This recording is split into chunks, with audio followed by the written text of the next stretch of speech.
بسم الله الرحمن الرحيم. அஸ்ஸலாமு அலைக்கும் வரஹ்மத்துல்லாஹி வபரகாத்துஹு. அன்பிற்குரிய சகோதர சகோதரிகளே, ஒவ்வொரு மாதமும் இரண்டாவது சனிக்கிழமையில் அமெரிக்காவில் வசிக்கின்ற கொள்கை சகோதரர்கள் அங்குள்ள பொறுப்பாளர்கள் வழியாக அனுப்பியிருக்கிற கேள்விகளுக்கு இந்த நேரலையில் பதிலளித்து வருகிறோம். இன்றைய முதலாவது கேள்வி, தொடர் நோன்பு வைக்கலாமா?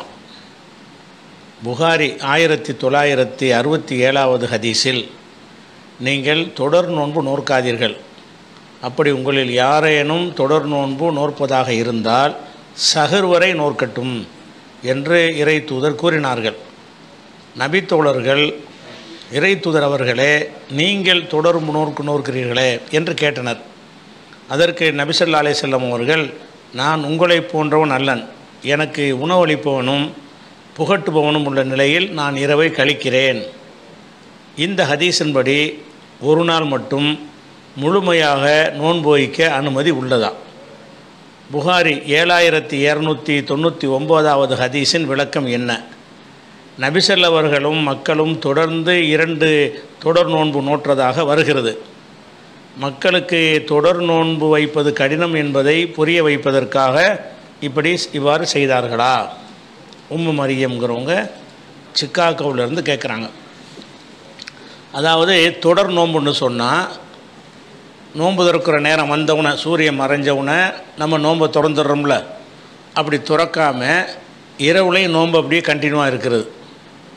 இரவில் மாத்திரம் இல்லாமல் அடுத்த நாளைக்கும் தொடருது, சஹர்லாம் சாப்பிடாம. இப்படி 2 நாள் 3 நாளைக்கெல்லாம் தொடர்ச்சியாக நோன்பு வைப்பது என்பதற்கு விசால் நோன்பு, அதாவது தொடர் நோன்பு என்று சொல்லப்படுகிறது. இந்த நோன்பை பொறுத்த வரைக்கும் இறுதி நிலை என்னவென்று சொன்னால், நபிகள் நாயகம் ஸல்லல்லாஹு அலைஹி வஸல்லம் அவர்கள் அதை நமக்கு முழுமையாக தடை செய்து விட்டார்கள்.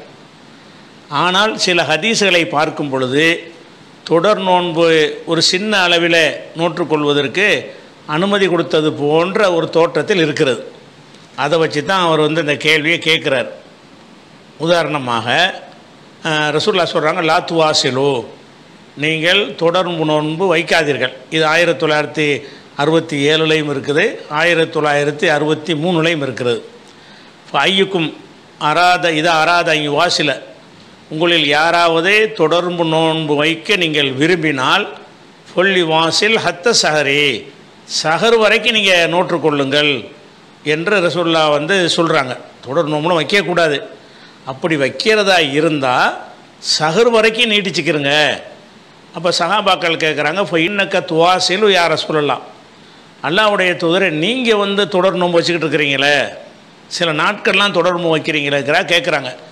அப்போ ரசூலுல்லாஹ் சொல்கிறாங்க, இன்னி லஸ்து கஹையத்திக்கும், நான் உங்களை போன்றவன் இல்லை, இந்த விஷயத்தில் நான் நோன்பு வைத்தாலும் அதனால் பலவீனம் அடையாத அளவுக்கு இறைவன் புறத்திலிருந்து எனக்கு உணவும் தண்ணீரும் தரப்படுகிறது மறைமுகமாக. அதனால் அந்த நோன்பு என்னைய பாதிக்காது, உங்களை பாதிக்கும்.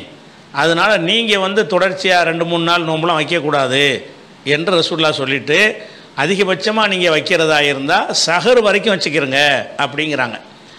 இந்த ஹதீஸின் பிரகாரம் பார்த்திங்கன்னா, மகரிபு வந்தவுடனே நம்ம நோன்பை துறக்காமல் அப்படியே நோம்பாளியாக இருக்கிறது.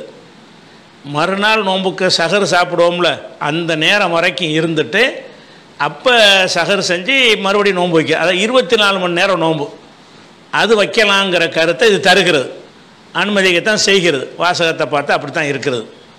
அதே நேரத்தில் இன்னொரு ஹதீஸில் என்ன வருதுன்னு கேட்டால், 7299 ஹதீஸில் ரசூலுல்லாஹ் சொல்கிறாங்க, நீங்கள் தொடர் நோன்பு வைக்காதீங்க. அப்போ நீங்கள் மட்டும் வைக்கிறீங்களேன்னு சஹாபாக்கள் கேட்குறாங்க. அப்போ ரசூலுல்லாஹ் என்ன செஞ்சாங்கன்னு கேட்டால், நான் உங்களை மாதிரி கிடையாது, எனக்கு இறைவன்புறத்திலிருந்து உணவு பானம்லாம் தரப்படுகிறது, அதனால் நான் வைக்குவேன், நீங்கள் வைக்கக்கூடாது என்று சொல்கிறாங்க. இப்படி சொன்னதுக்கு பிறகு முக்கியமாக கவனிக்க வேண்டியது, ஃபலம் என்தஹு அனில் விசாலி, அந்த தொடர் நோம்பிலிருந்து சஹாபாக்கள் விலகி கொள்ளவில்லை. ரசூலுல்லாஹ் வேணாண்டு கட்டளை போடுறாங்க, அந்த கட்டளையை நபித்தோழர்கள் மீறுகிறார்கள். வேணாப்பா நீங்கள் வைக்காதேப்பா நான் தான் வைக்கின்றோன்னு ஒரு அமல் செய்வதில் உள்ள ஆர்வத்தின் காரணமாக மக்கள் என்ன செய்யல ஃபலம் என்தஹு விலகி கொள்ளவில்லை அனில் விசாலி அந்த தொடர் நோன்பு நோற்பதிலிருந்து விலகி கொள்ளவில்லை. அப்போ ரசூல்லா என்ன செய்கிறாங்கன்னா இப்போ வாசல பிஹிமுன் நபி ஸல்லல்லாஹு அலைஹி வஸல்லம் யௌமைனி 2 நாட்கள் அவங்களோடு சேர்ந்து ரசூல்லா என்ன செஞ்சாங்க விசால் நோன்பு வச்சாங்க. இது எப்போ நடக்குதுன்னு கேட்டால் அதுக்கப்புறம் சும்மர் அவுல் ஹிலால பிறகு பிறையை பார்த்து விட்டார்கள். பிறையை பார்த்தவுடனே ரசூல்லா என்ன செஞ்சாங்கன்னா இனிமேல் ரமலான் நோன்பு வந்துருச்சுல, ரமலான் நோன்புக்குலாம் விசால் கிடையாது. இந்த விசால் தொடர் நோன்புங்கிறது எதுக்குன்னு கேட்டால் அல்லாஹ் கடமையாக்கி இருக்கிற ரமலான் மாதம் அல்லாத நோன்பு வைக்கிறதா இருந்தால் நஃபிலா நீங்கள் வைக்கிறேன்னு வைங்க, நீங்களா ஒரு 5 நோன்பு வைக்கிறதா இருந்தால் கண்டினியூவாக வைக்கிறதுக்கு பேர் தான் தொடர் நோன்பு என்பது. ரமலான் நோன்புல அது வருமானா வரவே வராது. ஏன் வராதுங்கிறோம்னு கேட்டால் ரமலான் நோன்பை பற்றி அல்லாஹ் என்ன செய்கிறான், சும்மா அத்திமுசியாமல் இல்லை லைலி 2வது சூறாவில் 187வது வசனத்தில் அல்லாஹ் சொல்லி காட்டுகிறான். சும்மா அத்திமுசியாமல் இல்லை லைலி நோன்பை இரவு வரைக்கும் நீங்கள் பூர்த்தி ஆக்குங்கள். இரவு வரை என்பது மகரிபு தான் இரவு. அப்போ இரவு வரைக்கும் பூர்த்தி ஆக்குங்கள்னு ரமலான் நோன்புக்கெல்லாம் என்ன கட்டளை போடுறான்னு கேட்டால் மகரிபு வந்துட்டால் நோன்பு திறந்துடணும். 2 ரமலான் நோன்பை ஒன்றா சேர்த்து வைக்கக்கூடாது.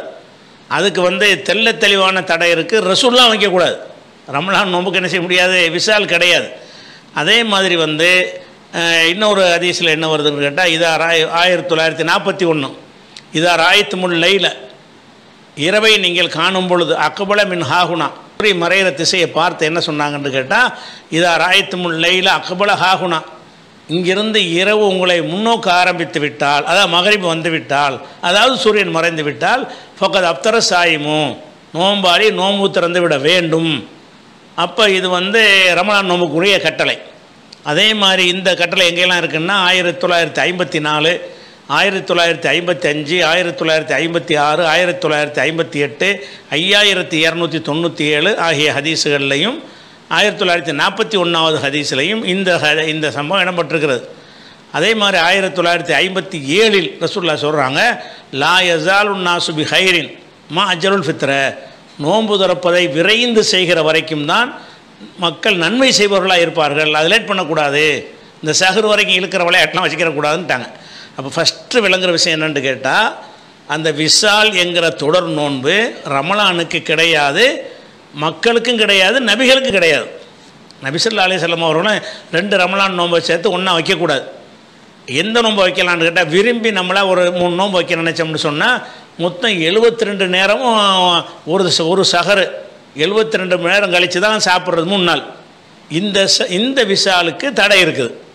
இந்த விசாலுக்கு தடை இருக்குது. அது ரசூலுல்லாஹ்க்கு மட்டும் அனுமதி இருக்குது. இப்போ என்ன ஆகுதுன்னு கேட்டால் அப்போ ரசூல் ஸல்லல்லாஹு அலைஹி வஸல்லம் அவர்கள் மக்கள்கிட்ட என்ன சொல்கிறாங்கன்னா நீங்கள் வைக்காதீங்க, நான் வைக்கிறத பார்த்து நீங்களும் விசால் நோன்பு வைக்காதீங்கிறாங்க. இது எப்போ சொல்கிறாங்கன்னு கேட்டால் ஷாபானுக்கு அடுத்தான ரமலான் வருது. ஷாபான் மாதத்தில் 28 வாக்கில் என்ன செய்கிறாங்க, ரசூலுல்லாஹ் நோன்பு வைக்கிறாங்க. 28க்கு வைக்கிறாங்க, 29க்கு வைக்கிறாங்க. இதை பார்த்துட்டு சஹாபாக்கள் அப்படியே கண்டினியூ பண்ணுறாங்க. அவங்க விலகி கொள்ளவில்லை. போல மென்தகு அனில் விசாலி அந்த விசால் நோன்புலேருந்து அவங்க விலகி கொள்ளவில்லை. வாசல பிஹிமுன் நபி ஸல்லல்லாஹு அலைஹி வஸல்லம் யௌமைனி அவங்களோட சேர்ந்து ரசூலுல்லாஹ் 2 நாள் விசால் வைத்தார்கள்னு வருது. அப்போ அவங்களும் 2 நாள் நோன்பு வச்சுருக்கிறாங்க, ரசூலுல்லாஹ் 2 நாள் நோன்பு வச்சுருக்கிறாங்க தொடர்ச்சியாக. அது முதல்ல சஹர் வரைக்கும்னு சொன்னால் 1 நாள்னு வருது, இதில் 2 நாள்னே வருது. 2 நாள் நோன்பு வச்சுட்டாங்க. நோன்பு வச்ச உடனே அதுக்கப்புறம் 29 முடிஞ்ச பிறகு பார்த்தா பேரை வந்துருச்சு. சும்மரா உல் ஹிலால பிறகு பிறையை பார்த்து விட்டார்கள். பிறையை பார்த்தவுடனே என்ன செய்கிறாங்க, ரசூல் ஸல்லல்லாஹு அலைஹி வஸல்லம் சொல்கிறாங்க இந்த பிறை மட்டும் நம்ம பார்க்காம இருந்தோம் என்று சொன்னால் நான் இன்னும் ஜாஸ்தியாக வச்சு காட்டியிருப்பேன், 2 நாளுக்கு பதிலாக 10 நாள் கூட வச்சுருப்பேன் அப்படின்னு சொல்லி ரசூலுல்லாஹ் என்ன செய்கிறாங்கன்னா அதை சொன்னாங்கன்னு வருது. அப்போ ரசூல் ஸல்லல்லாஹு அலைஹி வஸல்லம் அவர்கள் சஹர் வரைக்கும் நீங்கள் விசால் செய்யுங்கன்னு ஒரு அனுமதி கொடுத்துட்டாங்க. அதுக்கடுத்து என்ன செய்கிறாங்கன்னா வேணாப்பான்னு சொல்லி மக்கள் தடுத்தாங்கன்னு தெளிவாக இருக்குது. தடுத்ததை மக்கள் கேட்காம கூடுதல் நன்மையை கருதி, இது ஹராமான விஷயம் இல்லைன்னு அவங்க நினைத்து கொண்டு கூடுதல் நன்மையை கருதி என்ன செய்கிறாங்கன்னு கேட்டால் 2 நாள் ரசூலுல்லாஹ் விசால் நோன்பு வைக்கிறாங்க. அதை ஃபாலோ பண்ணி சஹாபாக்களும் விசாலாக இருக்கிறாங்க 2 நாள். ஆனால் பிறையை பார்த்த உடனே இனிமேல் தான் ரமலான் வந்துருச்சே, இனிமேல் சூரியன் மறைஞ்சோன்னு நோன்பு திறந்து ஆகணுமே, 24 மணி நேரம் 48 மணி நேரம்லாம் இனிமேல் வராத அப்படிங்கிறதுனால ரசூலுல்லாஹ் சொல்கிறாங்க பிறை மட்டும் வராமல் இருந்தால் இப்படியே நான் கண்டினியூவாக போயிட்டே இருந்திருப்பேன், உங்களுக்கு முடியாமல் போயிருக்கும். 2 நாள் இதை சமாளிச்சிட்டீங்க, நான் பெற மட்டும் வராமல் இருந்துச்சுன்னு சொன்னால் நான் மேலும் அதிகப்படுத்திடுவேன், உங்களால் செய்ய முடியாது என்கிற கருத்துப்பட ரசூல்லா வந்து சொல்கிறாங்க. அப்போ இதில் வந்து அந்த ஆர்வம் இருக்கிற ரசூல்லா வலிமையாக கண்டிக்காவிட்டாலும் இன்னொரு இடத்துல செய்கிறாங்க, லவ் முத்தனிய ஷஹ்ரு, அதாவது எனக்கு இது வந்து அனைத்துக்கும் தீர்வு தரக்கூடிய ஒரு ஹதீஸ், 7241வது ஹதீஸ். லவ் முத்தனிய ஷஹ்ரு, மாதம் எனக்கு நீட்டப்படுமையானால், இப்போ ஷாபான் மாதம் முடியாமல் இன்னொரு 10 நாள் சென்று தான் பெற வருதுன்னு வைங்க, அப்படி வறுமையானால் லவாசல்த்து விசாலன், நான் ஒரு தொடர் நோன்பு வைப்பேன். எப்படி வைப்பேன்னு கேட்டால், எதவுள் முத்த அம்மி கூன அம்முகவும், இந்த ஆர்வ கோளாறு உள்ளவர்கள் அந்த ஆர்வ கோளாறை விடுற அளவுக்கு நான் செஞ்சு காட்டியிருப்பேன். இதை 2 நாளில் வச்சுவிட்டீங்க, 10 நாள் நான் வச்சு உங்களுக்கு வைக்கலுமா? 2 நாளுங்கிறத சமாளிச்சுக்க மாதிரி நீங்கள் செஞ்சிருவீங்க. நான் 10 நாள் கூட வைப்பேன், எனக்கு இறைவன் புறத்திலேருந்து உணவு தரப்படுற காரணத்தினால நான் வச்சிருவேன். அல்லாஹ் வந்து இந்த மாதத்தை மட்டும் நீட்டி இருந்தான் என்று சொன்னால், நான் வந்து இன்னும் அதிக நாட்கள் தொடர் நோன்பு வைத்து எங்களுக்கு இயலாதுன்னு சொல்கிற அளவுக்கு உங்களை இந்த ஆர்வ கோளாறு படைத்தவர்களை ஆக்கும் அளவுக்கு செஞ்சுருப்பேன் அப்படின்னு என்ன செய்கிறாங்க ரசூல்லா சொல்கிறாங்க. அப்போ இதில் என்னென்னு கேட்டால், ரசூல் ஸல்லல்லாஹு அலைஹி வஸல்லம் இதை விரும்பவே இல்லை, விசால் நோன்பு வைக்கிறத விரும்பலை. ரொம்ப ஆர்வ கோளாறு உள்ளவங்களுக்கு புரிய வைக்கிறதுக்கு என்ன சொல்கிறாங்கன்னு கேட்டால், சஹர் வரைக்கும் வச்சுக்கிறங்கன்னு முதல்ல அனுமதி கொடுக்குறாங்க. அதுக்கப்புறம் 2 நாள் வச்சுக்கிறது கூட அனுமதி கொடுத்துட்றாங்க.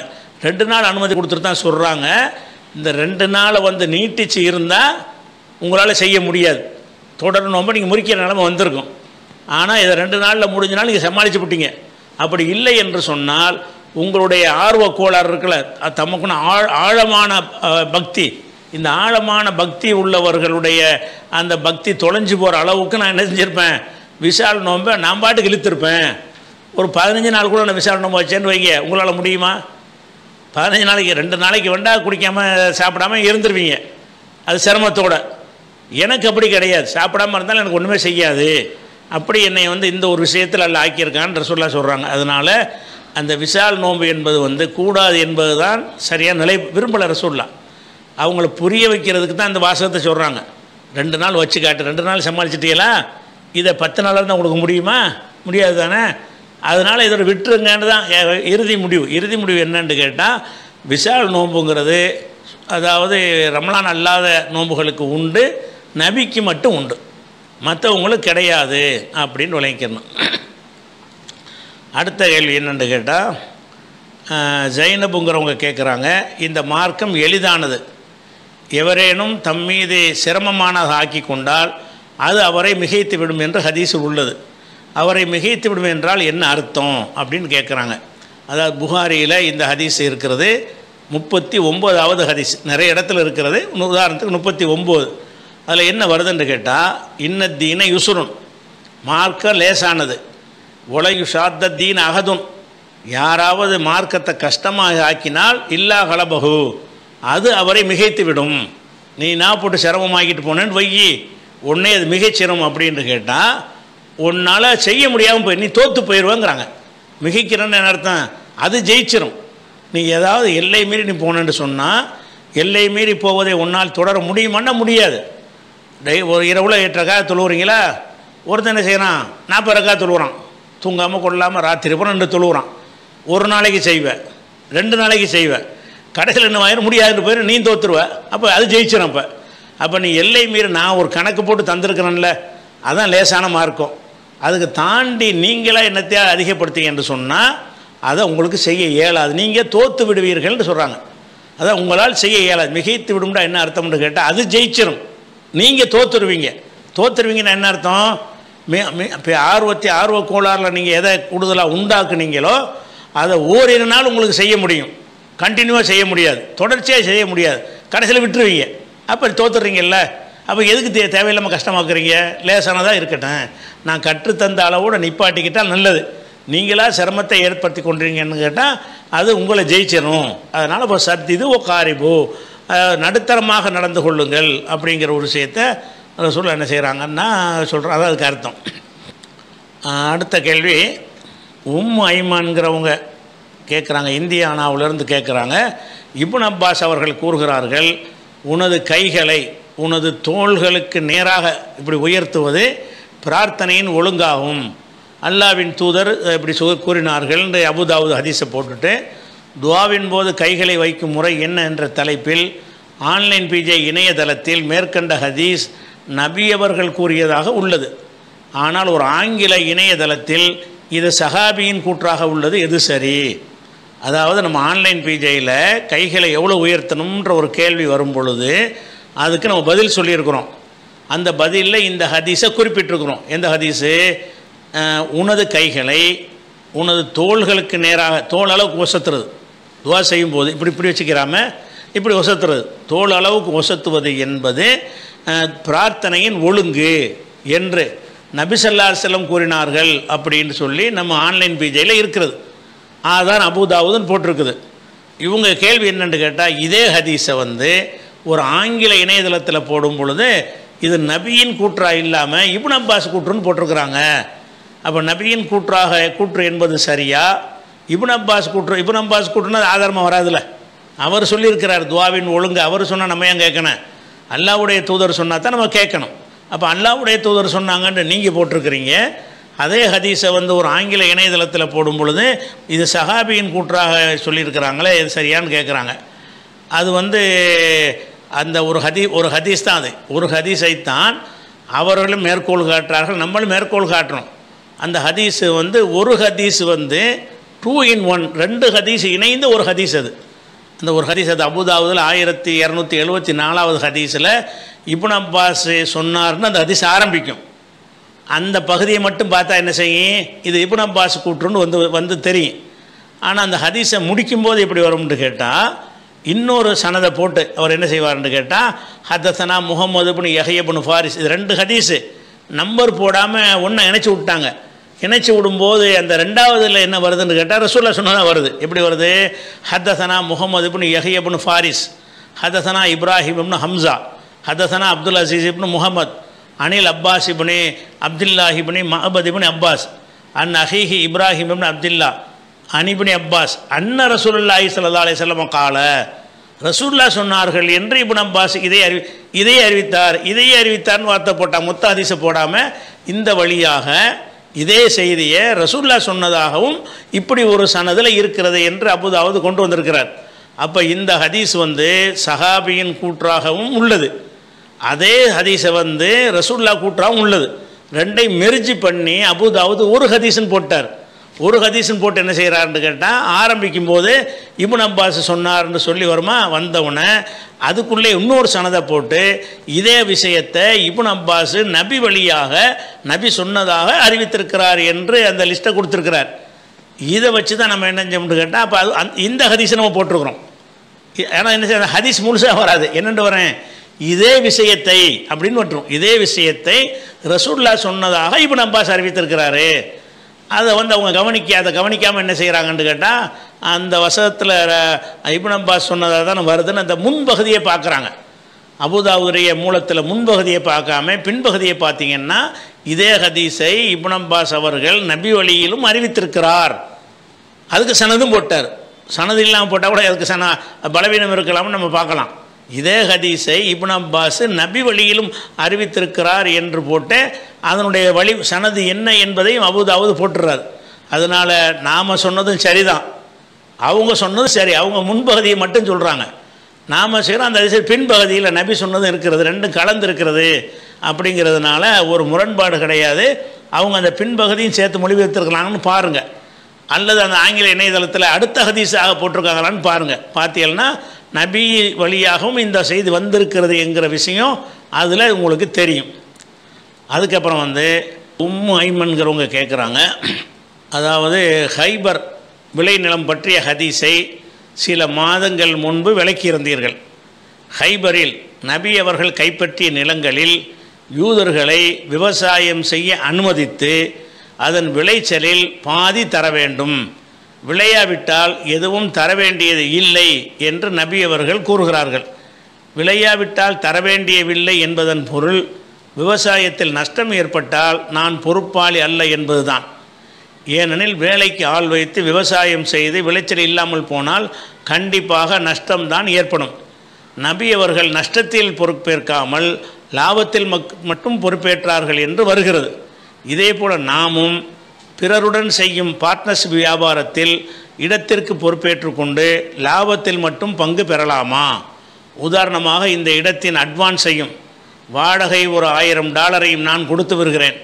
இந்த வியாபாரத்தில் வரும் வருமானத்தில் எனக்கு 50% தர வேண்டும், அல்லது வாடகையில் பாதி டாலரை நான் கொடுத்து விடுகிறேன், வருமானத்தில் எனக்கு 2.5% தர வேண்டும், அப்படி என்ன நஷ்டத்தில் பங்கேற்க மாட்டேன் என்று கூறலாமா அப்படின்னு கேட்குறாங்க. அதாவது ரசூல் ஸல்லல்லாஹு அலைஹி வஸல்லம் அவர்கள் ஹைபரில் வெற்றி பெற்றவுடனே அந்த ஹைபருடைய பகுதியில் இருந்த பொது நிலங்கள் எல்லாம் இஸ்லாமிய அரசுக்கு சொந்தமாகி போயிடும். யூதர்களுக்கு இருந்தது அந்த நாட்டை, ஹைபருங்கிற தனி நாடு, அன்னைக்கு சின்ன குட்டி குட்டி நாடத்தானே வச்சுருந்தாங்க. அந்த ஹைபருங்கிற நாட்டோட சண்டையிட்டு ரசூலுல்லாஹ் அதை கைப்பற்றின உடனே அந்த நாட்டில் உள்ள நிலங்கள்லாம் யாருக்கு சேர்ந்துடும்? இந்த அரசாங்கத்துக்கு சேர்ந்துடும். அந்த அரசாங்கத்தில் புறம்போக்காக இருந்தது இந்த அரசாங்கத்தினுடைய உடைமையாக மாறிடும். அது ஹலாலானது, அது சட்டப்படியானது. அப்போ ரசூலுல்லாஹ் என்ன செய்கிறாங்கன்னு கேட்டால், அந்த நிலங்களில் நம்ம போய் விவசாயம் பண்ண முடியாது. அவங்க தான் அங்கே குடியிருக்கிறாங்க, அவங்களால தான் அந்த இடத்த பார்த்து கொள்ள முடியும். அதனால் என்ன செய்கிறாங்கன்னா, யூதர்களை கூப்பிட்டு பேசி இந்த இடங்கள் இப்போ எங்களுக்கு சொந்தமாயிடுச்சு, ஏன்னா கவர்மெண்ட் எங்கள் கையில் வந்துருச்சு, அதனால் நாங்கள் தான் அந்த இடங்களுக்கு உரிமையாளராக இருக்கிறோம், பொது இடங்களுக்கு. அதனால் அந்த இடங்களில் நீங்கள் விவசாயம் பண்ணிக்கிறலாம், பேரிச்சம்பழம் அது மாதிரி உற்பத்தி செஞ்சுக்கிறங்க. உற்பத்தி செஞ்சு நீங்கள் பாடுபட்டு நீங்கள் உழைப்பு செய்யுங்க. எங்களுடைய இடமாக அது இருக்கிறதுனால அதுக்காக வேண்டி அதில் பாதியை தாங்க அப்படின்னு ரசூலுல்லாஹ் என்ன செய்கிறாங்கன்னு கேட்டால் கேட்குறாங்க. விளைச்சல்ல பாதி ஒரு 100 மூட்டை வந்துச்சுன்னு சொன்னால் 50 மூட்டை எங்களுக்கு தந்துடுங்க. ஏன்னா இடம் எங்களுக்கு சொந்தமான இடம் தானே, அந்த நிலம் தானே முக்கியமான முதலீடு. வேறு என்ன விவசாயத்தில் முதலீடு இருக்கிறது? அதுக்கு போடக்கூடிய விதையெல்லாம் சின்ன அளவில் தான் வரும். நிலத்துடைய மதிப்போடு ஒப்பிட்டு பார்த்தீங்கன்னு சொன்னால் அதுக்கு செலவழிக்கிறது ரொம்ப ரொம்ப சின்ன அளவில் இருக்கும். இது பெரிய அளவாக இருக்கும். ஒரு இடம் 1 ஏக்கர் 1 லட்ச ரூபா இருக்குன்னு வைங்க, அந்த 1 லட்ச ரூபா ஒரு இடத்துல கொண்டு விதைக்கிற நெல் ஒரு 500 ரூபாய்க்கு நெல் வாங்கி விதைச்சா போதும். அது 1 லட்ச ரூபாய்க்கு நெல் வாங்கி விதைக்க தேவையில்லை. அதுக்கு அவங்க போடக்கூடிய முதலீடு என்பது ஒரு சின்ன அளவில் உள்ளதாக தான் இருக்குது. முதலீடுன்னு சொல்ல இயலாது, அல்லாஹ் பெருக்கி தர்றான். அது விவசாயத்தின் மூலமாக அல்லாஹ் அதை உற்பத்தி செஞ்சு தர்றானே தவிர உண்மையில் அவங்க ஒரு முதலீடு அவங்களுக்கு பெரிய அளவில் இருக்காது. அந்த நாள் ரசூலுல்லாஹ் என்ன செஞ்சாங்கன்னு கேட்டால், இவ்வளோ பெரிய மதிப்புள்ள இடத்தான் எங்களுக்கு சொந்தமாக இருக்குது, அதை நாங்கள் உங்களுக்கு தர்றதாக தான் நீங்கள் வாடகை தரணும். நம்ம இடத்த ஒருத்தர் பயன்படுத்துகிறாருந்தால் அவர் என்ன செய்யணும்? வாடகை தரணும். வாடகையாக கேட்காம, வாடகை என்று சொன்னால் அதாவது அந்த உற்பத்தி ஆனாலும் ஒரு வாடகையை தரணும், உற்பத்தி ஆகாட்டாலும் வாடகை தரணும். வாடகைக்கு விட்டால் தானே அர்த்தம். நான் ஒரு வீட்டை வாடகைக்கு விட்டேன், நீங்கள் குடியிருந்தாலும் எனக்கு வாடகை தந்தாகணும், பூட்டி போட்டிருந்தாலும் வாடகை தந்தாகணும். எப்போ என் பொசிஷனை விட்டு உங்கள் பொசிஷனில் வந்துருச்சோ அப்போ எனக்கு அந்த அதிகாரம் இப்போ இல்லாமல் போயிடுச்சு. அப்படிங்கிறதுனால நான் வாடகைக்கு ஒரு ஆளுக்கு விட்டேன் என்று சொன்னால் அந்த வாடகைக்கு எடுத்தவர் என்ன செய்யலாம்? அவரே குடியிருக்கலாம், அல்லது யாரையாவது குடியமர்த்தலாம் அக்ரிமெண்ட்டில் அப்படி இருந்தால், அல்லது பூட்டி வைத்துக்கலாம். எதையும் பயன்படுத்தாமல் பூட்டி வச்சுக்கிடலாம். நான் பூட்டி தான் வச்சுருந்தேன், வாடகை தரமாட்டான்னு சொல்ல முடியுமா? சொல்ல முடியாது. அப்போ ஒரு நிலத்துக்கு என்று வாடகை இருக்கிறது, அந்த வாடகையை தந்து தான் நிலத்தை பயன்படுத்தணும். நம்மளாக ஃப்ரீயாக விட்டு கொடுத்தா அது ஒரு விஷயம். ஆனால் வாடகை கேட்குற உரிமை நமக்கு இருக்குது. யார் நிலத்துக்கோ இடத்துக்கோ வீட்டுக்கோ கம்பெனிக்கோ கடைக்கோ சொந்தக்காரராக இருக்கிறாரோ அவர் அதை வேறு ஒரு ஆளுக்கு வாடகை கொடுக்கறதுக்கு அதிகாரம் படைச்சிருக்கிறார். அந்த வாடகை எப்போ கொடுக்கணும்னு கேட்டால், அவர் லாபம் வந்தாலும் எனக்கு வாடகை தரணும். நான் ஒரு கடை வாடகைக்கு விட்டேன், கடை வாடகைக்கு விட்டேன்னு சொன்னால், இல்லைங்க இந்த மாதம் லாபமே இல்லை வாடகை கேட்காதீங்கன்னா நான் ஒத்துக்குறேன்னா? நானாக விரும்பி விட்டு கொடுத்த அது ஒரு விஷயம். சட்டத்தின் பார்வை நான் விட்டு கொடுத்து ஆகணுமா? நீ சம்பாரிச்சா என்ன, சம்பாதிக்கிட்ட என்ன, நீ கோடி கோடியாக சம்பாரிச்சா எண்டையா தருவ? பேசின வாடகை தானப்பா தருவ. 10,000 ரூபா வாடகைனா நீ 10,000 தான் தரப்போகிற. நீ 5 லட்சம் சம்பாதிச்சாலும் எனக்கு தரப்போகிறது 10,000 தான். அதனால் நீ சம்பாத்தியமே இல்லாட்டாலும் அந்த சம்பாத்தியத்துக்காக நான் இதை தரல, வாடகை தான், வாடகைக்கு தந்திருக்கிறேன். அதனால் விளைஞ்சாலும் சரி, விளையாட்டாலும் சரி, லாபம் வந்தாலும் சரி, வராட்டாலும் சரி, என்னுடைய நிலத்துக்கு நீ வாடகை கொடுத்துரு அப்படிங்கிற அடிப்படையில் அதை கொடுத்து வாங்குறது ஹலாலான ஒரு விஷயம், வாடகைக்கு விடுறது. இப்போ நமக்கு சொந்தமான இப்போ நிலத்தை என்ன செய்கிறோம்னு கேட்டால், யூதர்கள்ட்ட அவங்கள்ட்ட கொடுக்குறோம். கொடுத்து நீ விளைச்சல் செஞ்சாலும் சரி, விளைச்சல் வராட்டாலும் சரி, எங்களுக்கு மாதம் ஒரு 10 மூட்டை கொடுன்னு சொன்னு வைங்க. அப்படி சொன்னால் அது ஹலால் தான். ஏன்னு கேட்டால் அந்த நிலத்தை அவன் பயன்படுத்துகிறான்ல, அதுக்கு தான் அந்த வாடகை. அந்த அவனுடைய தொழிலில் பங்காளிங்கிற அடிப்படையில் கிடையாது. நீ ஏன் நிலத்தை நீ பயன்படுத்துகிற, எனக்கு சொந்தமானது, நான் எத்தனை இதை செய்வேன், அதை செய்ய முடியாமல் உன் கண்ட்ரோல் நான் ஒப்பந்தம் போட்டு உனக்கு தந்திருக்கிறேன், அதை நீ பயன்படுத்தினாலும் சரி இல்லாட்டாலும் சரி தரிசா போட்டாலும் சரி ஒரு ரெக்கார்டு படி உன் பொசிஷனில் வைத்திருக்கிற காரணத்தினால் அதில் எனக்கு எந்த ஒரு வேலையும் ஆதாயமும் நான் பார்க்க முடியாத காரணத்தினால் எனக்கு வாடகை கொடுன்னு கேட்கலாமான்னா தாராளமாக கேட்கலாம். ஏனென்றால் அதில் வாடகைன்னு வரும்போது லாப நட்ட பேச்சே வராது. உனக்கு லாபம் வந்தால் என்ன, லாபம் வராட்டா என்ன, சும்மா லாபம் இல்லாமல் குடும்பமாக குடியிருக்கிறீங்க அதெல்லாம் லாபமாக வரும். லாப நட்ட கணக்கு கிடையாது. என் பொருளை என் காரை பயன்படுத்தினா வாடகை இருக்கிறது, என்னுடைய மோட்டர் பைக்கை நீ பயன்படுத்தினால் நான் வாடகை அதுக்கு வாங்கலாம், ஃப்ரீயாகவும் கொடுக்கலாங்கிற விஷயம் அது பெருந்தன்மையை சேர்ந்தது, எனக்கு உரிமை இருக்கிறது. அதே மாதிரி என்னுடைய வீடு வாசல் தோட்டம் துறவு எதை வேண்டுமானாலும் நான் அதை ஒருத்தனுக்கு பயன்படுத்த கொடுத்து விட்டு வாடகை வாங்கிக்கலாம்ல. இது வந்து சட்டப்படியான ஒரு உரிமை. ரசூலுல்லாஹ் என்ன பார்க்குறாங்கன்னு கேட்டால், இந்த இடத்துக்கு வாடகை நிர்ணயிச்சோம்னு சொன்னால் அவனுக்கு தர இயலாது. அதை லாபம் வராமல் நான் எப்படி வாடகை தருவேன் அப்படின்னு அவன் நினைப்பான், ஏற்றுக்கிற முன் வரமாட்டான். அப்போ ரசூலுல்லாஹ் என்ன செய்கிறாங்கன்னு கேட்டால், நீ வாடகையில் அவனுக்கு சலுகை கொடுக்குறாங்க. என்ன சலுகை? நீ வாடகை தான் தரணும். அந்த வாடகையை எதுக்கு தரணும்னு கேட்டால், உற்பத்தி ஆகுது இல்லையா, அப்போ நீ தந்தால் போதும். உற்பத்தி ஆகலான்னு நீ தர வேண்டியதில்லை. எனக்கு வர வேண்டிய வாடகையைத்தான் நான் விட்டு கொடு. ஒரு கடையை நான் வாடகை கொடுக்குறேன், ஒரு ஆள் கொடுக்குறேன், கடையை வாடகை கொடுத்து என்ன செய்கிறேன்னு கேட்டால், எனக்குள்ள வாடகை இவ்வளோ தந்துரு, ஆனால் அந்த வாடகையை உனக்கு நஷ்டமாக இருந்தால் எனக்கு தராத அப்படின்னு சொல்கிறோம். அப்போ எனக்கு வரக்கூடிய வாடகையே அந்த வருவாயை நான் வேணான்னு நான் விட்டு கொடுக்குறேன். அந்த அடிப்படையில் ரசூலுல்லாஹ் என்ன செஞ்ச அக்ரிமெண்ட் போட்டாங்க, நீங்கள் உற்பத்தி ஆகுறதுல பாதி எனக்கு கொடுத்துருங்க, அதான் வாடகை, அதாவது கமிஷனுங்கிற அடிப்படையில். அப்படி உண்மை இல்லைன்னு சொன்னால் எனக்கு ஒன்றும் தர வேணாம், விட்டு கொடுக்குறேன். அப்போ எனக்கு வர வேண்டியதை நான் விட்டு கொடுக்குறேன்ல, அது எனக்கு லாஸ் தானே. அது நஷ்டத்தில் பங்கு ஏற்கலான்னு எப்படி வரேன்? நஷ்டத்தில் அதிக பங்கு ரசூலுல்லாஹ் தான் ஏற்கிறாங்க. அப்படி பார்த்தீங்கன்னா அவ்வளோ பெருமதியான ஒரு நிலத்தை கொடுக்குறாங்க, எதுவுமே உற்பத்தி ஆகலைங்கிறான். அதுக்கு அவன் செலவழிச்சது 10,000 ரூபா செலவழிச்சிருப்பான். நான் கொடுத்துருக்கிறது 10 லட்சம் மதிப்புள்ள ஒரு நிலத்தை கொடுத்துருக்குறேன், அதுக்கு நான் எந்த ஒரு ஆதாயமும் நான் பெறலை, ஏலாட்டி விட்டுருப்பான், நான் தரல. அப்போ ரசூல் ஸல்லல்லாஹு அலைஹி வஸல்லம் செஞ்ச அந்த அக்ரிமெண்ட் என்பது அவங்களுக்கு வர வேண்டிய ஆதாயத்தை வேணான்னு சொல்கிறாங்கல்ல, அதுதான் நஷ்டத்தில் பங்கேற்கிறது. நஷ்டத்தில் பங்கேற்காமல் விட்டார்கள். நீங்கள் புரிஞ்சுக்கிறீங்க அதை. அப்படி இருந்தால் எப்படி இருக்கணும்னு இருக்குன்னா, விளைஞ்சாலும் கூடு விளையாட்டாலும் கூடு அப்படி சொன்னால் தான் என்ன செய்யும், நஷ்டத்தில் பங்கு ஏற்கலை வட்டி மாதிரி பேசுகிறாருன்னு வரும். ரசூலுல்லாஹ் என்ன அழகாக பேசுகிறாங்க, கிடைச்சுன்னா கொடுப்பா, கிடைக்கலன்னு சொன்னால் அது வாடகை நீ தராத, அதுக்கு எந்த இதுவும் வேண்டியதில்லை, எனக்கு தர வேண்டியதில் நீ தர வேண்டியது இல்லை. அப்போ நஷ்டத்திலும் ரசூலுல்லாஹ் பங்கேற்றாங்கன்னு வருதே தவிர, நஷ்டத்தில் பங்கேற்காமல் பங்கு சேரலாம்ங்கிறது அதில் நஷ்டம் தானே. இது அவ்வளோ பெரிய தொகையை கொடுத்துருப்பது நஷ்டம்தான். அந்த மாதிரி அடிப்படையில் இப்போவும் செய்யலாமான்னா நீங்கள் செய்யலாம். என்ன செய்யலாம்னா உங்களுடைய இடத்துல செய்யலாம். நீங்கள் சொல்கிற ஒருத்தனுக்கு அட்வான்ஸ் கொடுத்துவிட்டு அது செய்யலாமாங்கிறியா, அது சின்ன தொகையாக இருக்கும்.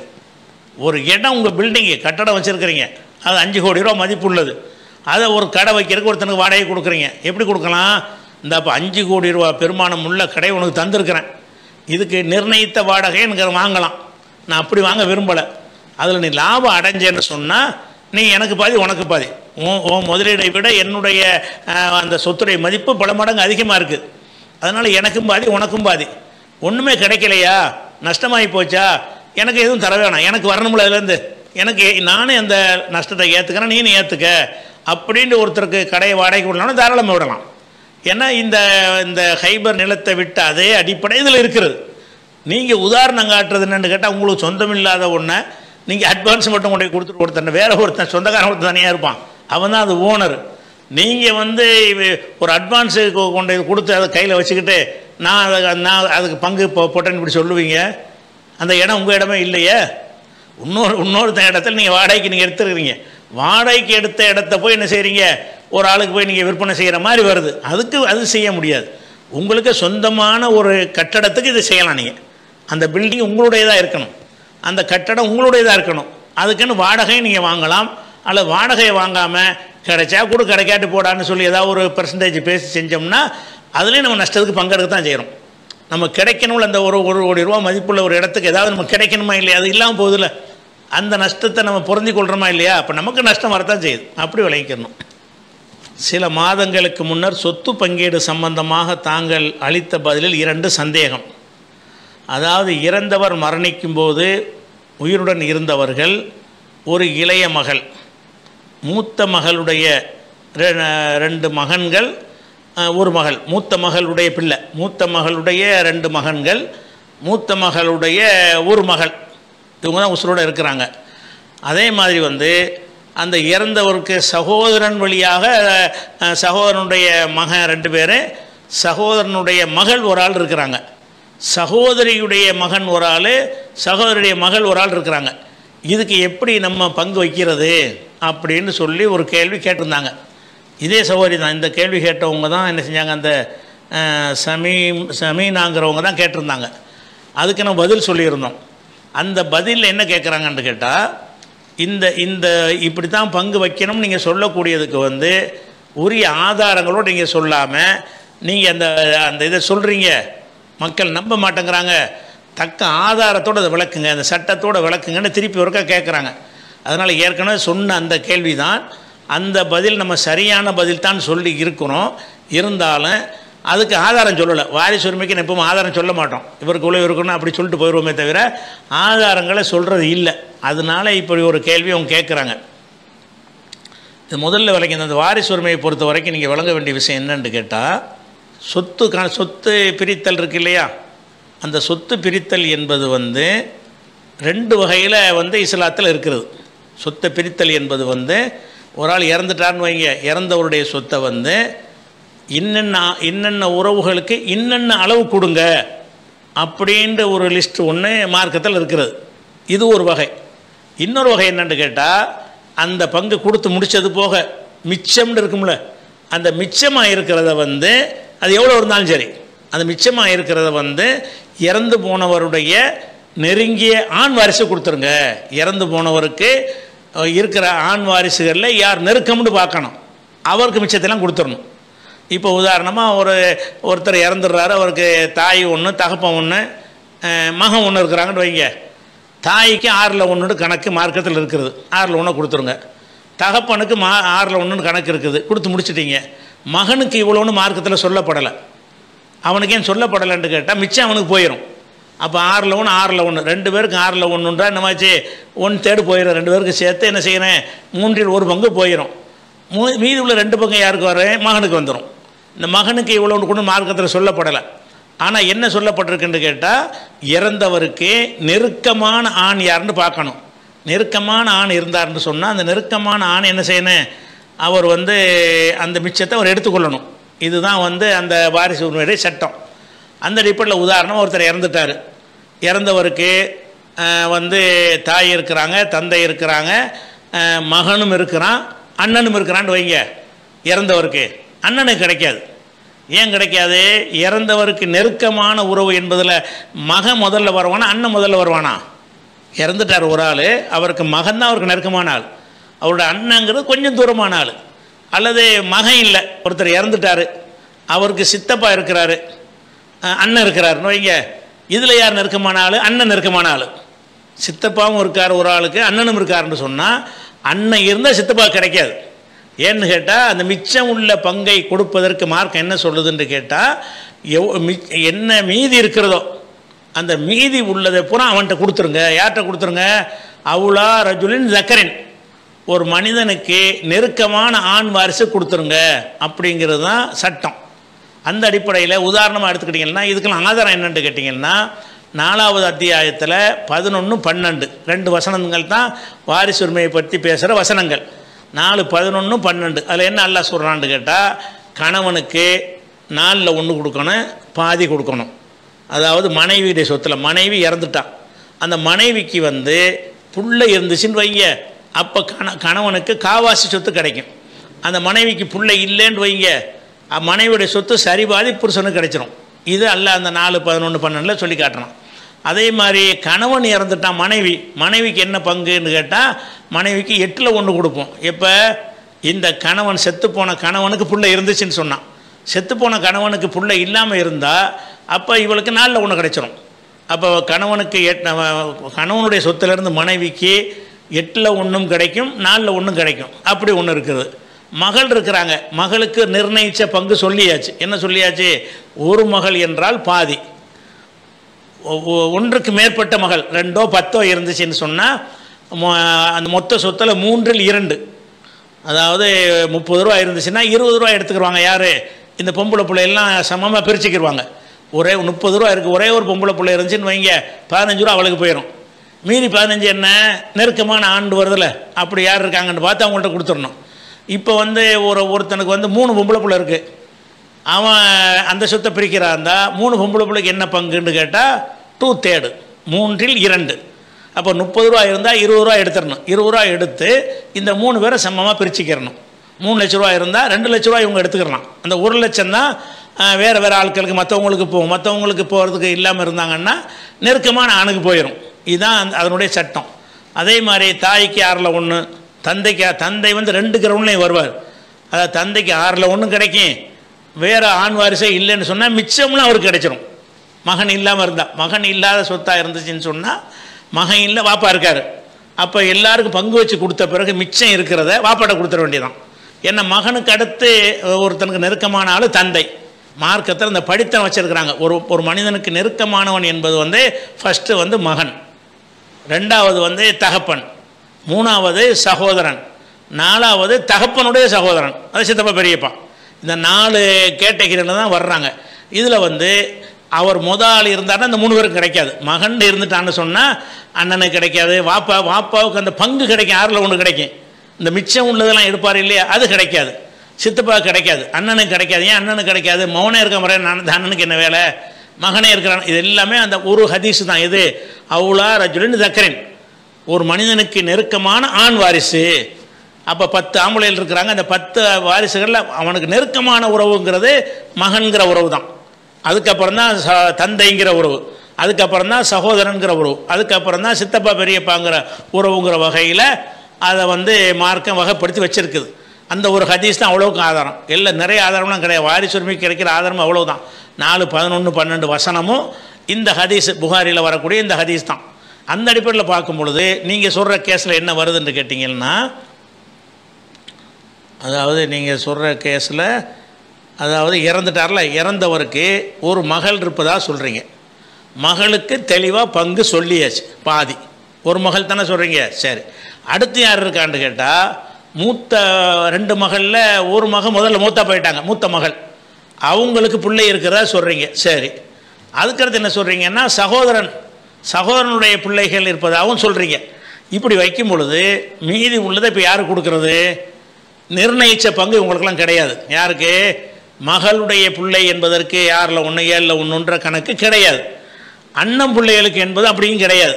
மீதி உள்ளதான் போகும். மீதி உள்ளது போவதற்கு வந்து ஒரே கேட்டகரி தான். என்ன கேட்டகரி? நெருக்கமான ஆண் வாரிசு. ஒரு மனிதனுக்கு நெருக்கமான ஆண் வாரிசு யார்? மூத்த மகள்ங்கிறீங்க, அவங்க மகள் பெண் வாரிசு, அவங்களுக்கும் கிடைக்காது, அவங்க பிள்ளைகளுக்கும் கிடைக்காது, பங்கு தான் கிடைக்கும். ஆனால் சகோதரன் என்பது யார்? ஆண் வாரிசு. இறந்தவருக்கு நெருக்கமான உறவு யார்? சகோதரன். அந்த சகோதரன் இப்போ இல்லைன்னு சொன்னால் சகோதரனுடைய மகனுக்கு கிடைக்கும். எப்போ ஒன்றா மகனுக்கு கிடைக்கிறதோ அப்போ மகள் இருந்தாங்கன்னா 2 பேரும் ஈக்குவலாக பிரிச்சுக்கிடுவாங்க, 2க்கு 1ங்கிற வகையில் பிரிச்சுக்கிடுவாங்க.